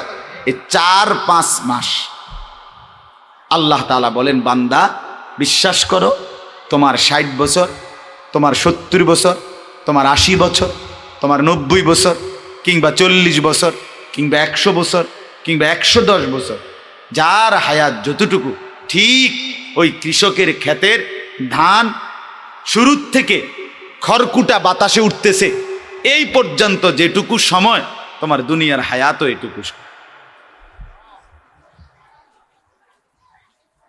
বুঝেন নাই কথাটা? কামা ইন আনজালনাহু মিনাস সামা। আল্লাহ বলেন, দুনিয়ার জীবনটার দৃষ্টান্ত এরকম যে যেন আকাশ থেকে ধান ক্ষেতের উপরে বৃষ্টি পড়লো। আনজালনা, এখানে একটা কথা মনে রাখতে হবে, বৃষ্টি আল্লাহ তাআলা বলেন আনজালনা, আমি নাজিল করেছি। বৃষ্টি আল্লাহ কি করছে? এই কোরআনের ব্যাপারে আল্লাহ বলছে কোরআন আমি নাজিল করেছি। পোশাকের ব্যাপারে পোশাক আল্লাহ বলেন আমি নাজিল করেছি। লোহা লোহা আল্লাহ বলেন কোরআনে আমি নাজিল করেছি। আল্লাহ তাআলা যা কিছু নাজিল করে তা বান্দার জন্য রহমত। যেমন কোরআন আমাদের জন্য মুসিবত না রহমত, ঠিক বৃষ্টিও আমাদের জন্য রহমত। লোহা আমাদের জন্য রহমত, আমাদের দেহের পোশাক আমাদের জন্য রহমত। পৃথিবীর কোনো প্রাণী, সব প্রাণী নিজ দেহের অঙ্গ দিয়া, লেজ কিংবা দেহের অংশ দিয়েই সে তার লজ্জাস্থান ঢাকে, কিন্তু মানুষই একমাত্র প্রাণী যে পোশাক ছাড়া নিজের লজ্জা ঢাকার কোনো সিস্টেম নেই। তাহলে পোশাক কি পরিমাণ রহমত! পোশাক যদি না থাকে তাইলে তার ইজ্জত থাকবে কোথায়? তার লজ্জা থাকবে কোথায়? এই জন্য একটা কথা মনে রাখবেন, জরুরি কথা, ইবলিস সর্বপ্রথম ইবলিস হওয়ার পরে আদম আলাইহিস সালাম এবং হাওয়া আলাইহিস সালামকে নিষিদ্ধ গাছের ফল খাওয়াইয়া এই প্রথম যেই কাজটা করাইছে ওনাদেরকে প্রথম যে ক্ষতিটা হয়েছে ওনাদের, আদম আলাইহিস সালাম এবং হাওয়া আলাইহিস সালামের গুনার আল্লাহর হুকুম না মানার কারণে প্রথম ক্ষতি হলো তাদের গায়ের পোশাক পড়ে গেছে। কোরআনে আছে। এই জন্য প্রথম দিন শুরু থেকে ইবলিসের চেষ্টা বনি আদমের লজ্জার ঢাকা তার পোশাক। এই জন্য সেই পোশাককে যতটা খুলে দেওয়া যায়, পোশাককে যতটা খোলামেলা করা যায়, মানুষ ততটাই লাঞ্ছিত, অপদস্থ, ঘৃণিত, লজ্জিত হয়। এই জন্য সেই থেকে আজ পর্যন্ত শয়তান এবং শয়তানের অনুসারীদের সর্বযুগে চেষ্টা নারীর পোশাক যতটা সম্ভব কমাইয়া ফেলা। নারীকে যত বেশি পোশাক নারীর থেকে সরানো যাবে তত বেশি নারী ঘৃণিত, লাঞ্ছিত, অপদস্থ হবে, লজ্জিত হবে। বুঝছেন না? হ্যাঁ, আজকে সারা পৃথিবীতে আধুনিকতার নামে নারীর মূল স্লোগান হলো তাকে তার নিজস্ব স্বাধীনতা দাও। মানে আমি গায়ে কাপড় রাখি, আমার স্বাধীনতা। আমি গায়ে কাপড় না রাখি, আমার স্বাধীনতা। আমি খোলামেলা চলি, আমার স্বাধীনতা। আমি বস্তাঘাত দেই, আমার স্বাধীনতা। মানে আমার যেটা ভাল লাগে, আমাকে আমার দেহের স্বাধীনতা দাও। নাউজুবিল্লাহ, এটাই নারী স্বাধীনতা। আমার দেহের স্বাধীনতা চাই। কুখ্যাত তসলিমা নাসরিন সেটাই চাইছিল। আমি আমার দেহের স্বাধীনতা চাই। শরীর আমার, সিদ্ধান্ত আমার। আমার দেহ আমি যাকে দেব, যতবার দেব, যাকে খুশি তাকে দেব। সেখানে সমাজ বাধা দিবে কেন? সেখানে ধর্ম বাধা দিবে কেন? সেখানে আল্লাহ বাধা দিবে কেন? দেহ আমার, সিদ্ধান্ত আমার। নাউজুবিল্লাহ। আজ ধীরে ধীরে মুসলমানের ঘর থেকে বোনেরা শয়তানের সূক্ষ্ম ষড়যন্ত্রে পড়ে রাস্তার পুরুষকে দেখানোর জন্য নিজের শরীর হয় কাপড় খোলামেলা, আর নয়তো এতটা আটসাট যে সব কিছুতেই প্রশস্ততা, ঘর আরো বড় হোক, রুম আরো বড় হোক, সোফা আরো বেশি হোক, ফার্নিচার আরো বেশি হোক, বাথরুম আরো বড় হোক, সব প্রশস্ত হোক, শুধু হেবুড়ির চাহিদা নিজের কাপড়টা আরো কম হোক। কথা বুঝছে? এই জন্য থ্রি পিসে কাপড় লাগে যে দূর, বোরকার মধ্যে লাগাই দিছে দূর। এটা সমান কাপড়। কি পরিমাণ অসভ্যতা, কি পরিমাণ অসভ্যতা বলেন! অথচ বোরকা ছিল এরকম। নারীর বোরকার মাকসাদ কি? নারীর বোরকার মাকসাদ হলো হাকিমুল উম্মত মুজাদ্দিদুল মিল্লাত হযরত মাওলানা শাহ আশরাফ আলী থানভী রাহমাতুল্লাহ আলাইহি বলেন, নারীর দেহ সরাসরি চামড়া যেটা, এটা ঢাকবার জন্য তার গায়ের কাপড়, আর এই গায়ের কাপড় যেটা গায়ে দিছে এইটা ঢাকবার জন্য তার বোরকা। এটা ঢিলে ঢালা হইতে হবে, এটা সম্পূর্ণ কালো হইতে হবে, এটা আকর্ষণীয় হইতে পারবে না।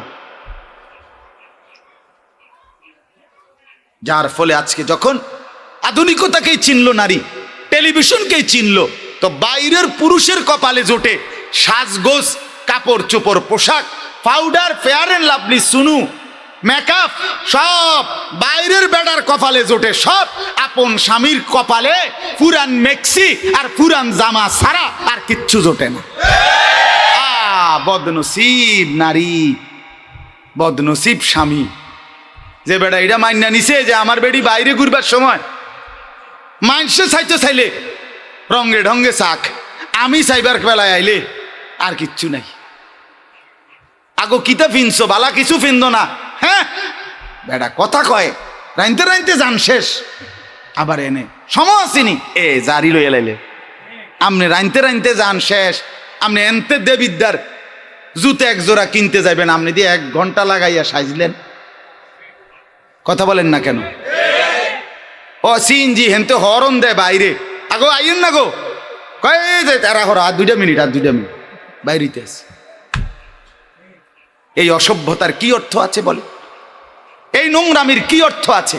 আমরা উল্টে গেছি, আত্মভোলা হয়ে গেছি, আমরা বেসামাল হয়ে গেছি, আমরা আমাদের পরিচয় ভুলে গেছি।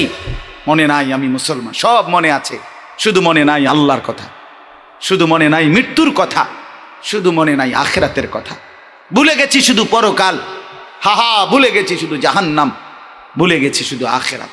কিন্তু মুসলমান, আমার বাপ, আমার ছেলেরা, আমার মা বোন, আমি একটু বেশি বলার উদ্দেশ্য হইল এটা তো আবাসিক এলাকা, চতুর্দিকের সব ঘরে মহিলারা আছে, আছে না বলেন না কেন? এই জন্য একটু শক্ত বলতেছি। এবুড়িরা সব জায়গায় শুনতে তো পারে না, বড় বড় মাঠে যখন মাহফিল হয় এবুড়ি তার সব শুনে না, এনে মোটামুটি সুযোগ আছে শুনবার, এই জন্য একটু বেশি বলতেছি, ইচ্ছা করেই বলতেছি। শুনুক একজন মাও যদি অনুভূতি জাগে। কেউ যদি বলে হুজুর ইডি কইতে নিয়ে আনছে, হয় ইডি কইতে আনছে, আপনি সহ্যই নি চান। কথা বলেন না কেন? আপনি সহ্যই নি চান, কথা বোঝেন নাই আপনি? বেহায়া হবেন কেন? আপনি না মা মুসলমান? বোন আপনি বেহায়া হবেন কেন? আপনি না মুসলমান? আমার ছেলেরা তোমরা নামাজ পড়বা না কেন? কেন? আমরা না বললে কে বলবে বলেন? মাকে ফিরাবে কে? বোনকে ফিরাবে কে? মুসলমানের ছেলেকে নামাজি বানাবে কে? কত মা বাপ জানেন না, পারিবারিক পেরেশানি তার কোনো অন্ত নেই। আল্লাহ তাআলা আমাদেরকে তৌফিক দান করে। চলেন তাইলে আমরা কি বললাম? ফাখতালাতা বিহি নাবাতুল আরদ। আল্লাহ তাআলা বলেন, ওই কথাটা মনে আছে কিনা উদাহরণটা? আল্লাহ বলেন, বন্ধু দুনিয়ার জীবনটা, হায়াতটা, উদাহরণটা শুনেন কতটুকু। কামা ইন আনজালনাহু মিনাস সামা, যেমন একটা ক্ষেতের মধ্যে আমি আল্লাহ আসমান থেকে বৃষ্টি নাজিল করলাম, ফলে ওই ধান গাছটা ফাইটা কি বাইরিল? কথা বলেন না? এই ফাখতালাতা বিহি নাবাতুল আরদ, এই বৃষ্টির ফোঁটা পড়ার কারণে ধান গাছ ফেটে এখন নতুন উদ্ভিদ, নতুন গাছ বের হলো। আল্লাহ বলেন এরপরে কল্পনা করেন এরপরে নিজেরাই কি, যে এখন গাছটা এই অবস্থার থেকে কি হবে, ধীরে ধীরে বাড়বে। মানে আপনি ভাবলে তো এটা বুঝবেন, ঠিক কি না বলেন না? যে আস্তে আস্তে বড় হবে, বড় হইতে হইতে সবুজ গাছ বড় হবে, ধান আবার নতুন ধান বের হবে, ছড়া বের হবে, হ্যাঁ কিছুদিন পরে হলুদ হইয়া পাইকা যাবে, এরপরে কাটবে, এরপরে ধান গাছ থেকে ধানগুলো আলাদা করবে, এরপরে খড়কুটা আরে এগুলারে শুকাইতে দিবে, এরপরে ফাসবাহা হাসিমান, অতঃপর সেটা হয়ে যাবে খড়কুটা, তাদরুহুর রিয়াহু, বাতাস যেটাকে উড়াইয়া নিবে। আল্লাহ বলে তো এই প্রথম থেকে এই খড়কুটায় পরিণত হওয়া পর্যন্ত যেটুকু সময় তোমাদের প্রত্যেকের দুনিয়ার জীবন, এটুকু সময়, এটুকু এই 60 বছরে এদ্দুর। আহা যদি আমরা বুঝতাম, আমরা এটুকু নিয়েই ব্যস্ত। হাসরের ময়দানের একদিন 50,000 বছর, খোদার কসম, কোরআনের আয়াত, 50 আলফা সানা, 50,000 বছর হাসরের ময়দানের একদিন। হাসরের মাঠ একদিনে শেষ হবে না। হাসরের মাঠ মোট কতদিন সেটা জানে শুধু আল্লাহ। কে জানে? হাসরের ময়দানের একদিন আল্লাহ বলছে 50 আলফা সানা, 50,000 বছর। আচ্ছা 50,000-এর সাথে 60 তুলনা করেন। হ্যাঁ, 50,000-এর সাথে 100 তুলনা করে কিছু এটা? আহা, তাও কি হাসরের ময়দানের মোট শাস্তি, আযাব, জাহান্নাম এসব মিলাইয়া 50,000 বছর? একদিন ফুলসিরাত 30,000 বছরের রাস্তা। কোন কোন আলেমে দ্বীন মুহাদ্দিসিনে কেরাম বলে, কবরে সর্বশেষ যেই লোকটা কবরে যাবে, হতে পারে তাকে কবরে থাকতে হবে 40,000 বছর। এখন যারা মরতেছে, নূহ আলাইহিস সালামের জামানায় যারা মরছে, কথা বোঝেন নাই, ইতিপূর্বে যারা মারা গেছে তারা পড়ে আছে। আমাদের নবী সাল্লাল্লাহু আলাইহি সাল্লামের জামানার সেটাই তো আজকে প্রায় 1,500 বছর। বুঝেন নাই? আবু জেহেল মসজিদের মধ্যে যে 1,500 বছর, আবু লাহাব মসজিদের মধ্যে যে 1,500, তো ফেরাউন মসজিদের যে কত বছর, নমরুদ মসজিদের যে কত বছর। বুঝছেননি আমার কথাটা? কত হাজার বছর পড়ে আছে কবরে, আরো পড়ে থাকবে কতদিন সে তো আল্লাহই জানে, আল্লাহই জানে। এজন্য বন্ধু আমার, ছেলেদেরকে তোমাদেরকেও বলি, বাপ তুমি ইনসাফের সাথে তুমি ভাবে দেখো, তোমার দুনিয়ার হায়াত যদি 14 বছরে কেউ বালেগ হয়, স্বাভাবিকভাবে মানুষ সাবালক হয়, পুরুষ ছেলে যার উপরে গোসল ফরজ হয় সেই সাবালক, সেই প্রাপ্তবয়স্ক, সেই যুবক। ইসলামের ভাষায় গোসল যেদিন থেকে ফরজ সেদিন থেকেই সাবালক। যেদিন থেকে নারীর মেয়ের মাসিক শুরু হয় সেদিন থেকেই সে সাবালক, বালেগা, প্রাপ্তবয়স্ক। ওই দিন থেকে, যেই ছেলের যেদিন গোসল ফরজ হয়েছে ওই দিন থেকে প্রতিটা নিঃশ্বাস তার আমলনামার মধ্যে হিসাব হবে, তাকে হিসাব দিতে হবে। যেই মেয়ের যেদিন থেকে মাসিক শুরু হয়েছে সেদিনের ওই মিনিট থেকে নিয়ে পরবর্তী মৃত্যু পর্যন্ত পুরাটা সময়ের প্রতি সেকেন্ডের হিসাব তাকে দিতে হবে। 1 সেকেন্ড বাদ দেবেন, একটা নিঃশ্বাসও বাদ যাবে হিসাব ছাড়া। হ্যাঁ, তাইলে আমরা হিসাব করি বাপ, তো 14 বছরে যদি কেউ বালেগ হয়, 40 বছরের ভিতরে সে দুর্বল হয়ে যায়। 40 বছর। আমার ঠিক, আমি প্রথম যেদিন কোমরের ব্যথা নিয়ে ডাক্তারের কাছে গেছি, প্রথম আমার ডাক্তার সাহেব জিগাইছে, কুমিল্লা মুন হসপিটালের ডাক্তার, হুজুর বয়স কত? আমি বললাম স্যার 40 শেষ হয়েছে। এর আগে আমি টেরও পাই নাই কোনোদিন কোমরের ব্যথা, চোখের সমস্যা, কিচ্ছু। ঠিক 40 পার হয়েছে, উনি এবার বলতেছে হুজুর আজকের থেকে নিয়ে বাকিটা হায়াত এই রোগ ব্যারাম অসুখ বিসুখ নিয়ে চলতে হবে, পার করতে হবে, যে দূর হায়াত পান, এটার জন্য মানসিক প্রস্তুতি নিতেন। রেডি হয়ে যান। কি হয়ে যান? এর কয়দিন পরে চোখে দেখাইলাম যে ছোট্ট লেখা দেখি না, বড় লেখা দেখি, ওই আয়াতের নাম্বার ছোট ছোট দেখি না। মারিফুল কোরআন আমার কাছে যেটা গাড়িতে আছে এটা ছোট ছোট লেখা, এটা তো দেখি না। ডাক্তার সাহেব বলছে চশমা নেন। কথা বুঝছেন না? গলা আপনার 2 বার অপারেশন করছি, তো বলছে একবারে প্রচন্ড গরমের মধ্যে ঠান্ডা কিছু খাবেন না। কিন্তু এগুলা তো কোনোটাই 40-এর আগে টের পাইনি। কথা বুঝছেন না? আমি তো ওয়াজ তো আর আজকে শুরু করছি না, 18 বছর, 17-18 বছর হবে। একটা সময় আমার মনে আছে আমি আস্তা 7 আপের বোতল আধা লিটার 1 লিটার ফ্রিজ থেকে নামাইয়া ওয়াজের পরে পুরাটা খাইতাম, টেরও পাইছি না তখন। আজকে সেই হায়াত কোথায় গেল? আমি তো আমার জিন্দিগির সাক্ষী। প্রিয় বন্ধু আমার, বাপ আমার জীবনের উপরে রহম করে। আপনারা যারা বয়স্ক হয়ে গেছেন, 40, 50, 45, কোরআনুল কারীমের মধ্যে স্পষ্ট আছে, যার বয়স 40 আল্লাহ বলছে সব গুছাইয়া সরাসরি ইউটার্ন করো। ইউটার্ন বুঝেননি? আর ইউটার্ন বোঝেন না যে রাস্তার মধ্যে যে ইউটার্ন করে, এই আল্লাহ বলছে 40 হয়ে গেলে দুনিয়ার থেকে বান্দা একদম ইউটার্ন কইরা আখিরাতমুখী হয়ে যায়।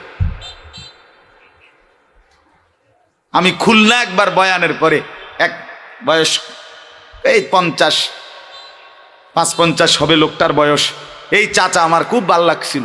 এই চাচা পরে আমারে জড়াইয়া ধইরা বয়ানের পরে বলছে, হুজুর ইউটার্ন করলাম। এইবার আবার গেছি আর খুলনা, ওই চাচা আমার কাছে আসছে বয়ানে, আসার পরে বয়ানের পরেই আবারও আমার কাছে আইয়া আমার আঞ্জা দিয়া ধরে, হুজুর আমি সেই চাচা আপনার যে গত বছর ইউটার্ন করছিলাম। ছেড়ে দিছি জিন্দিগি পেছনের নাফরমানির জিন্দিগি। এই জন্য ছেলেরা ইউটার্ন করো, জিন্দিগি সাজাও, জীবন বদলাও। আজ আত্মকেন্দ্রিক জীবন। আজ আমাদের ছেলেদের সবচেয়ে বড় ব্যর্থতা কি? মুসলমানের ছেলেরা অথবা যেই কোনো দেশ জাতি সমাজের যুবক দেশ গড়বে, জাতি গড়বে, সমাজ গড়বে, পৃথিবী গড়বে, আখিরাত গড়বে, দুনিয়া সাজাবে, কথা ছিল এই। কিন্তু দুর্ভাগ্য আর বদনসিব, বৃহত্তর যুব সমাজ শুধু নিজেকে আত্মকেন্দ্রিক, নিজের লোভ, নিজের লালসা, নিজের যৌন চাহিদা, নিজের জিনা ব্যভিচার করার আকাঙ্ক্ষা, মেয়ের প্রতি সুতীব্র আকাঙ্ক্ষা, অশ্লীল ছবি, উলঙ্গ নাচ, দৃশ্য, জিনা ব্যভিচার, এই ক্যাফে, রেস্তোরাঁ, হোটেল, পার্ক, বিনোদন কেন্দ্রে মাতলামি করা, লাফালাফি করা, ফালাফালি করা, এই মোটর সাইকেল নিয়ে লম্বা ভ্রমণ, কক্সবাজারে নিয়ে দফাদফি ফালাফালি, কারো মেয়েকে ভাগাইয়া নিয়ে অশ্লীলতার জিনার রাজ্যে ডুবে যাওয়া, মানে শুধুই নিজের লালসা, নিজের লোভ, নিজের ব্যক্তিগত চাওয়া পাওয়াকে নিয়েই জিন্দিগি শেষ করে দিচ্ছে। অথচ দেশ গড়বে কে? তাই সমাজ গড়বে কে? মানুষ গড়বে কে? পৃথিবী সাজাবে কে? আখিরাত সাজাবে কে? বলেন বলেন। হযরত মুসা, ইউসুফ আলাইহিস সালাম 7 বছর একটানা ইউসুফ আলাইহিস সালাম দুর্ভিক্ষের পীড়িত মানুষকে মিশরের মধ্যে খাদ্য সহযোগিতা করছিলেন 7 বছর। পুরা দেশ, আশেপাশের 2-4টা দেশে দিয়েছেন। এই 7 বছর কোরআনে আছে। 7 বছর ইউসুফ আলাইহিস সালামের সাথে রাত্র দিন মানুষের সেবায়, দুর্ভিক্ষের মুহূর্তে মানুষের সেবা করে মানুষের পাশে যারা ছিলেন ইউসুফ নবীর সঙ্গী হিসাবে, তারা ছিলেন সকলেই যুবক, নওজোয়ান যুবক। মানবতার সেবা করবে, যুবক পীড়িত মানুষের সেবা করবে, কথা ছিল এই। কিন্তু আমার ছেলেরা মাদকাসক্ত, জুয়ায় আসক্ত, নারীতে আসক্ত, মোবাইলে আসক্ত, জিন্দিগি নিজেকে নিয়েই ব্যস্ত, নিজের সাজগোজ, নিজের ফ্যাশন, নিজের শাহওয়াত, নিজের চাহিদা, এটা পূরণ করতেই ব্যস্ত। তো পৃথিবী সাজাবে কে? আখিরাত সাজাবে কে? কবর সাজাবে কে? এজন্য বললাম, আল্লাহ তাআলা বলেন, আমার বান্দা দুনিয়া অল্প অল্প। কৃষকের ক্ষেতে ধান শুরু থেকে খড়কুটা হইয়া বাতাসে উড়া পর্যন্ত যতক্ষণ দুনিয়ার হায়াত ততক্ষণ। সেটা হইতে পারে 4 মাস, হইতে পারে 3 মাস, আপনাদেরই বলা। আপনারাই কইছেন না এতক্ষণ, কথা বলেন না কেন? এবার আল্লাহ বলেন, ওয়াকানা আল্লাহু আলা কুল্লি শাইইন মুকতাদিরা। রব্বুল আলামিন বলেন, বান্দা শুনে নাও, দুনিয়ার জীবন কিছুক্ষণের, ক্ষণিকের। এবার শোনো বান্দা, দুনিয়ার এই ক্ষণিকের জিন্দিগি আর আখিরাতের অনন্তকালের জিন্দিগি, তুমি কিংবা তোমার পরিবার, তুমি কিংবা তোমার সমাজ, সব কিছু যেখানে যা, তুমি কিংবা চতুর্দিকে যা, সব কিছুর উপরে একমাত্র ক্ষমতার অধিকারী তোমার আল্লাহ। ঠিক কিনা বলেন? তুমি হাসছো, আল্লাহ হাসায় বলে। তুমি কাঁদো, আল্লাহ কাঁদায় বলে। তোমার হাত নড়ে বান্দা, না বান্দা তুমি নাড়াও না, আমি আল্লাহ নাড়াই বলে। তোমার চোখ মেলতে পারছো, খোদার কসম আল্লাহ বলে, বান্দা আমি চোখ মেলে দিয়েছি বলে। নাইলে তুমি কথা বলো না বান্দা, তুমি বলো না, তোমার জবানের মধ্যে, জিহ্বার মধ্যে আমার হুকুম আছে বলে। নাইলে যে ছেলেটা বোবা, কথা বলতে পারে না বন্ধু, তুমি তার দিকে দেখো, তার জিহ্বা আছে, তারও একটা জিহ্বা আছে, তারও 2টা ঠোঁট আছে, তারও দাঁত আছে, তারও মুখ আছে, তারও জবানের ভিতরে ফাঁকা জায়গা আছে, কিন্তু ছেলেটা কথা বলে না কেন? মেয়েটা কথা বলে না কেন? রব্বুল আলামিন বলে, ওই জিহ্বার মধ্যে আমি আল্লাহর হুকুম নাই, এই জন্য সেই জিহ্বা কথা বলে না। যে অন্ধ বাবা, তুমি চোখে দেখো, মা আপনি চোখে দেখেন, রব্বুল আলামিন বলে না তুমি দেখো না, আমি আল্লাহ চোখকে অনুমতি দিয়েছি বলেই দেখে। নাইলে যে অন্ধ, তার কি এখানে চোখ বলতে কিছুই নাই? তার কি এই জায়গাটা একদম সমান? না, তারও তো দেখতে মনে হয় চোখ আছে, দেখে না কেন? যে পাগল, তার কি মাথা নাই? কথা বলেন না কেন? তাইলে তার মাথা তো আপনারও আছে, তারও আছে, তাইলে সে পাগল কেন? পাগলের বাইরে তো কোনো চিহ্ন নাই। পাগল তো এই কারণে না যে হাত ভাঙ্গাই কারণে পাগল, পাও ভাঙ্গাই কারণে পাগল না। মাথার ভিতরে রব্বুল আলামিন এমন কি জিনিস এলোমেলো করে দিলেন যার ফলে সুস্থ সবল মানুষটা আজ পাগল হয়ে গেল। এজন্য বন্ধু ফিকির করে, ফিকির করে। ওয়াকানাল্লাহু আলা কুল্লি শাইইন মুকতাদিরা। রব্বুল আলামিনই হচ্ছেন সব বিষয়ে ক্ষমতাবান। ওয়া আন্নাহু হুয়া আদহাকা ওয়া আবকা, তিনি হাসান, তিনি কাঁদান। আল্লাহ বলেন আমি চাই বলে বান্দা তুমি নড়াচড়া করো, আমি চাই বলেই আসমান আছে, জমিন আছে, আমি চাই বলেই রাত হয়, দিন হয়, আমি আল্লাহ সূর্য উঠাই, চন্দ্র উঠাই, প্রতিটা নড়াচড়া বিন্দু বিন্দু আমি আল্লাহর ইশারায় হয়। কার ইশারায়? এরপরে এবার আসেন, আল্লাহ বলেন, বাকিগুলো শুধু তর্জমা শুনলেই চলবে, শুধু খেয়াল করেন আল্লাহ তাআলা কি বলেন। আল মালু ওয়াল বানুনু জিনাতুল হায়াতিদ দুনিয়া। এটা গুরুত্বপূর্ণ কথা। আল্লাহ বলেন দুনিয়াটা তো বুঝলা, খুব লম্বা সময় না অল্প সময়? বলেন না, বলেন, এই শেষ টাইম বলেন। তাহলে দুনিয়া অল্প সময়। এখন দুনিয়া যেহেতু পুরাটাই অল্প সময়, এবার আল্লাহ বলেন আল মালু, তোমার দুনিয়াতে যেই মাল, অল বানুনু, তোমার যেই সন্তানাদি পরিবার, এগুলো জিনাতুল হায়াতিদ দুনিয়া, ওই সামান্য সময়ের দুনিয়ার সামান্য সৌন্দর্য। ঠিক কিনা বলে? মানে দুনিয়া নিজেই যেহেতু সামান্য সময়ের, তো সোফা লম্বা সময়ের, খাট লম্বা সময়ের, ছেলে মেয়ে লম্বা সময়ের, দালান বিল্ডিং লম্বা সময়ের। দুনিয়াই যেহেতু ক্ষণিকের, তো এর মধ্যে যা কিছু মাল, যা কিছু পরিবার, সন্তানাদি, সবটাই ক্ষণিকের, ক্ষণিকের। অতএব বুদ্ধিমান কখনো ক্ষণিকের পিছনে, সামান্য সময়ের পিছনে সে নিজেকে ব্যস্ত রাখে না। এজন্য আল্লাহ এরপরে চমৎকার কোরআনুল কারীমের অসাধারণ কথা আল্লাহ বলেন ওয়াল বাকিয়াতুস সালিহাত। অতএব স্থায়ী কি, চিরস্থায়ী সম্পদ কি? আল্লাহ বলেন ওয়াল বাকিয়াত, বাকি থাকবে কি? আস-সালিহাত, যাবতীয় নেক আমল, যাবতীয় নেক আমল, যাবতীয় নেক আমল, যাবতীয় নেক।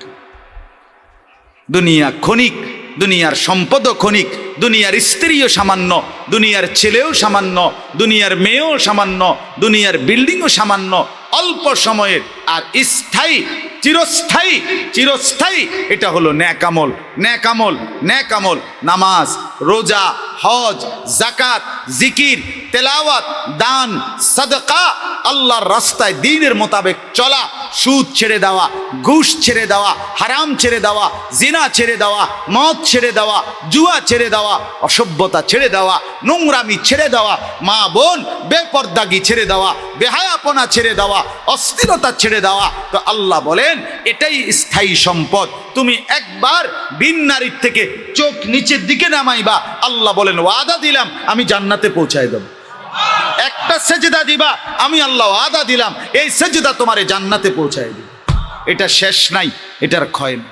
বন্দিগি যেটাই করবা, আদেশ কিংবা নিষেধ, আমি যা করতে বলেছি, যা ছাড়তে বলেছি সেটা পালন করবা, তো প্রত্যেকটা স্থায়ী, টেকসই, সিল মারা, একবারে জান্নাত পর্যন্ত তোমাকে পৌঁছাবে। ওয়াল বাকিয়াতুস সালিহাত খায়রুন ইনদা রাব্বিকা সাওয়াবান ওয়া খায়রুন আমালা। আল্লাহ বলে আল্লাহর কাছ থেকে যদি কিছু বিনিময় চাও তো নেক আমলের মাধ্যমে।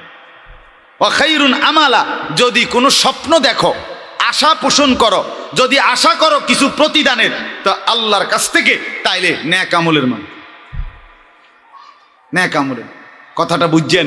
আমনে এ কথা বলিয়া হাসরের ময়দানে যে আল্লাহ ছেলে ফেলে বউ বাচ্চার জন্য বাড়ি করে দিছি, খাট পালং সোফা ফার্নিচার সব আমি করে দিয়ে আইছি, একটা নুনের বাড়ি পর্যন্ত তারা কেন লাগতো না, আমি সব গুছাই দিই আল্লাহ আইসি, এই উসিলায় আপনি আমারে মাফ করে দেন। আল্লাহ তাআলা বলবে ফেরেশতা করে উনারে এই উসিলায় ফিরা শুরু করে। কোন উসিলায়? এই সোফার উসিলায় ফিরো। কথা বোঝেন? বলে তো এগুলো করতে না, না না না, মানে এগুলো দিয়ে আপনি হাসরের ময়দানে হিসাব দিলে হবে না। হাসরের ময়দানে হিসাব দিতে হবে আপনার এবং আপনার পরিবারের নামাজ, সেজদা, জিকির, তিলাওয়াত, আল্লাহর রাস্তায় সাদাকা, হালাল উপার্জন, হারাম বর্জন। এবার দেখেন ওয়ায়াউমা নুসাইয়িরুল জিবালা, বাকিটা শুধু তর্জমা বলি। ওয়ায়াউমা নুসাইয়িরুল জিবাল, অচিরেই একটা দিন আসবে, আল্লাহ বলেন যেদিন আমি সমস্ত পাহাড়, উঁচা মাটির টিবি, এগুলো সব আমি আল্লাহ তাআলা একদম ধুলির সাথে মিশাইয়া এমনভাবে চালাবো যে ঝড়ের মতো, বাতাসের মতো পাহাড়গুলো ভেঙ্গে চুড়ে উঠতে থাকবে। ইসরাফিল ফু দিলে ওয়াতারাল আরদা বারিজা, এবং অল্প সময়ের ব্যবধানে গোটা পৃথিবীর গাছপালা, তরু লতা, দালান, বিল্ডিং, ঘর বাড়ি, মানুষ, জিন, ইনসান, গরু, ছাগল, কীট পতঙ্গ সব কিছু নিচে নাইমা পুরাটা জমিন আমার একদম ফাঁকা, খালি হয়েছে। ওয়া হাশারনাহুম ফালাম নুগাদির মিনহুম আহাদা, এরপরে আবার নির্দিষ্ট একটা সময় পরে আমি সবাইকে কবর থেকে তুলে হাসরের ময়দানে নিয়ে আসব, একজনও ফাঁকি দিতে পারবেন। ওয়া উরিদু আলা রাব্বিকা সাফফা, এরপরে লাইন ধরিয়ে সবাইকে আমি আল্লাহর সামনে একজন একজন করে এনে দাঁড় করাবো। লাকাদ জিতুমুনা কামা খালাকনাকুম আউয়ালা মাররা, আল্লাহ বলেন একজন একজন করে সামনে আনবে, আর আল্লাহ বলবে কি খবর বান্দা, তুমি প্রথম দুনিয়ায় যেভাবে গেছিলা আজ কি মনে পড়ে? আজ বুঝলা তো? আজ ঠিক সেই একা আমি আল্লাহর কাছে ফিরলাম। গেছিলা দুনিয়া কেমনে? 3-4 জন লইয়া একা, আজ আমার সামনে আসলা কেমনে? হিসাব তুমি দাও। বলে না আল্লাহ আমার, আমি তো পুরা ফুটতে পারি না, আমার ফুতে না ফুটতে পারে, হেতের গো দুর্বলাই।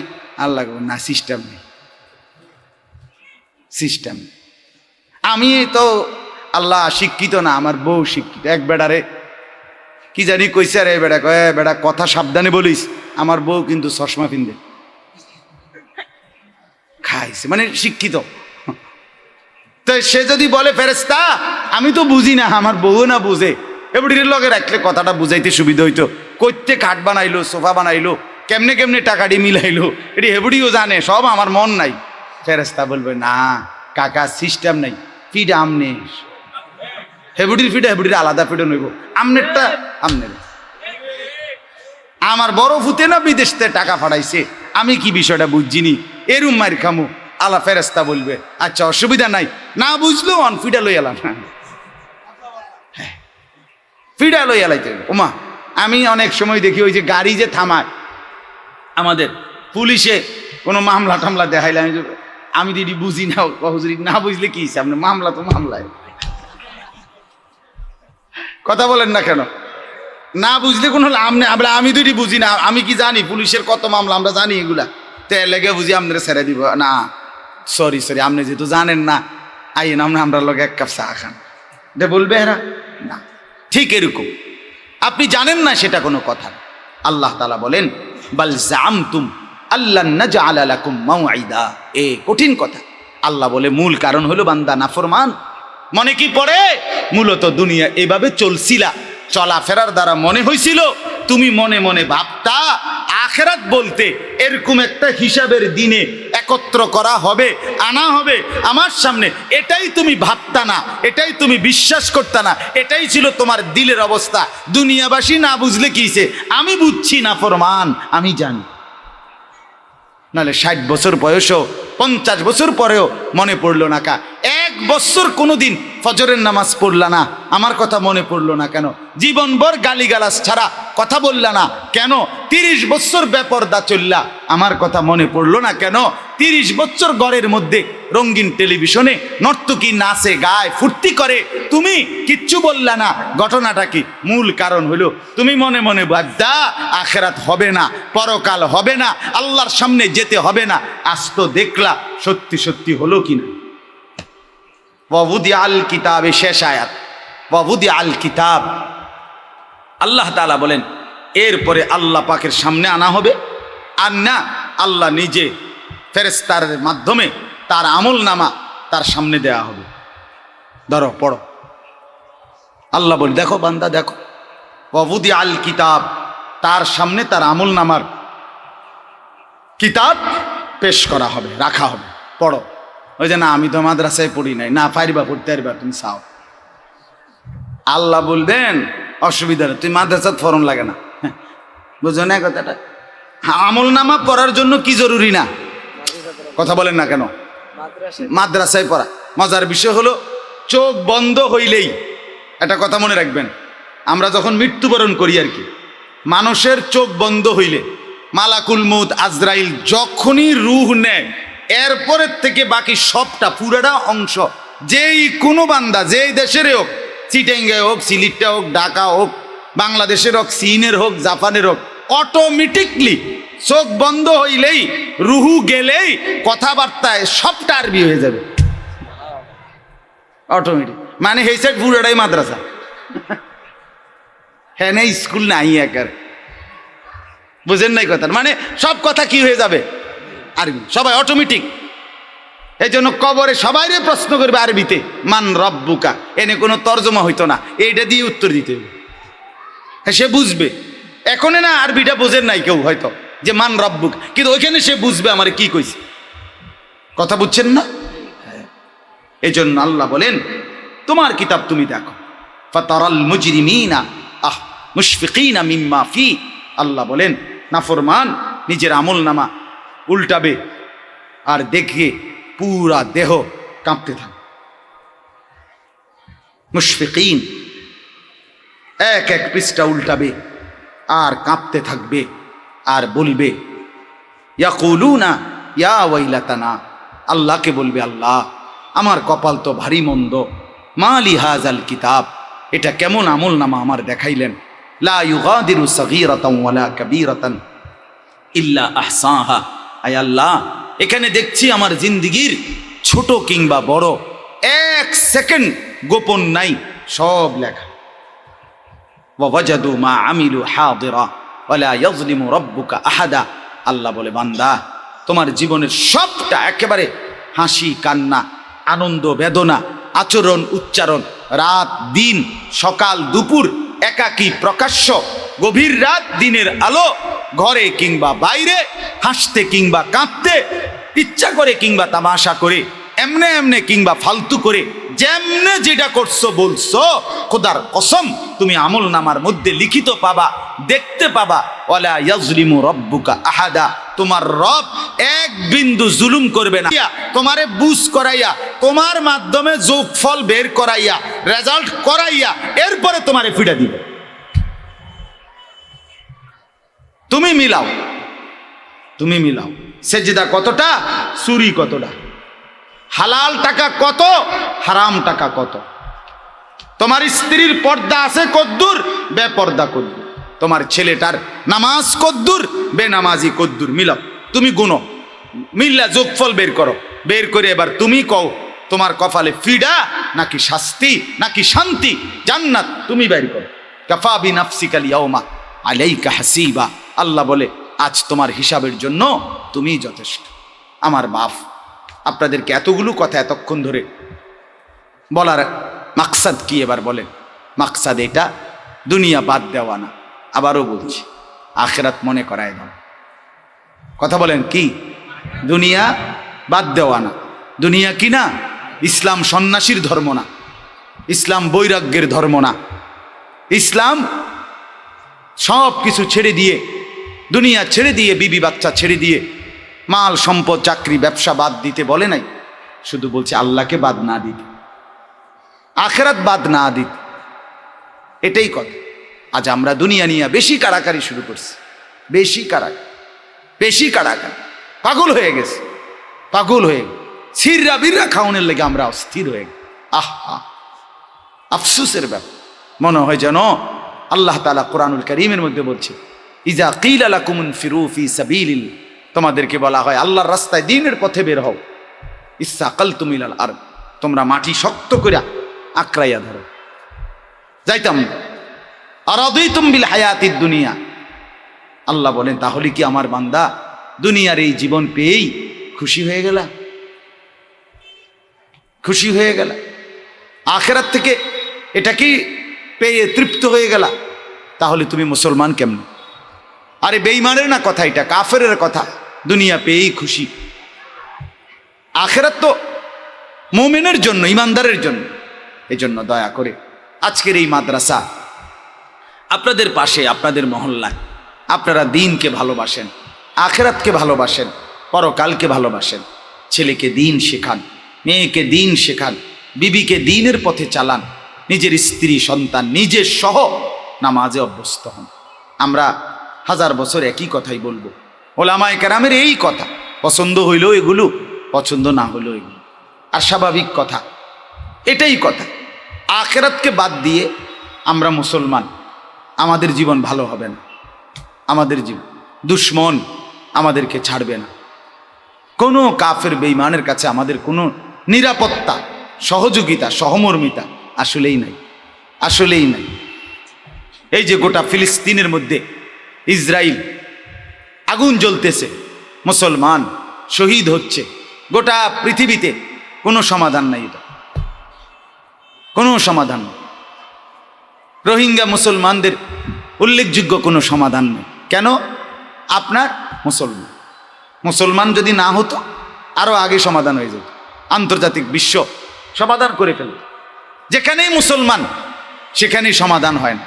গড়িমসি 900 এইটা কয় হেডা কয়, ত্রাণ দেয়, পুনর্বাসন, এই করছে সেই করছে, বন খাও, রুডি খাও, চা খাও, এগুলা খাও দাও, মানে এমনি এমনি মিলা, কিন্তু যৌক্তিক সমাধান কি এটা করবেন। কারণ মুসলমান আমাদের আসলেই আল্লাহ ছাড়া কেউ না, বিশ্বাস করে, দুনিয়াতেও আখেরাতে, আখেরাতে। এবং আমি অনুরোধ করছি, দুনিয়া আরো চেষ্টা করেও আপনারা, আমরা কাফেরদের মতো হবে না, আমাদের হবে না। এই দালান বিল্ডিং, এই মনে করেন দেবিদ্বারে যতটি বিল্ডিং আছে, এই বিল্ডিং সব দিয়ে একত্র করলে ইউরোপ আমেরিকার একটা বিল্ডিং এর সমান হইতো না। কথা বলেন না কেন? এক বিল্ডিং এর সমানও হইতো না। আমাদের এই পুরা কুমিল্লার টাকা একত্র করলে তো ইউরোপ আমেরিকার একজনের একদিনের আয়ও এর চাইতে বেশি। এটি কোনো টাকাই না, আমাদের যা অর্জন এটি কিচ্ছু না, কিছুই না, এটা খুব কিছুই না। এজন্য দয়া করে প্রত্যেকেই আখিরাতকে ভাবান। ছেলেদেরকেও বললাম, পর্দার আড়ালের মাদেরকেও বললাম, বাবা আপনাদেরকেও বললাম। মাদ্রাসার 2টা মেয়ে, তারা কি শেষ করছে? হিফজ শেষ করছে। নাদিয়া আক্তার, পিতার নাম গিয়াসউদ্দিন, মাতার নাম উম্মে হানি, গ্রাম সুসুন্ডা, থানা মুরাদনগর, জেলা কুমিল্লা। আরেকটা হলো সাদিয়া আক্তার, পিতার নাম রুবেল মিয়া, মাতার নাম জুমা আক্তার, গ্রাম কয়রাটি, নেত্রকোনা। মাশাআল্লাহ, এই 2টা মেয়েকে ইনশাআল্লাহ নামাজের পরে মেয়েদেরকে সম্মানিত করা হবে। এবং আপনাদের কাছে আমার আর 2টা মিনিট, উঠেন না, 2টা মিনিট, আমার একটা ছোট্ট অনুরোধ। প্রিয় ভাই মাদ্রাসা চালাইতেছে, কষ্ট করে ছেলেদের জন্য, মেয়েদের জন্য, আমাদেরও জিম্মাদারি। যে কোনো মাদ্রাসা, আমার শায়েখ আল্লামা মুফতি মুশতাকুন নবী সাহেব বলেন, যেই কোনো মাদ্রাসা 3টা জিনিস চায় জনগণের কাছে: 1 দোয়া, 2 সন্তান, 3 দান সদকা। কয়টা জিনিস?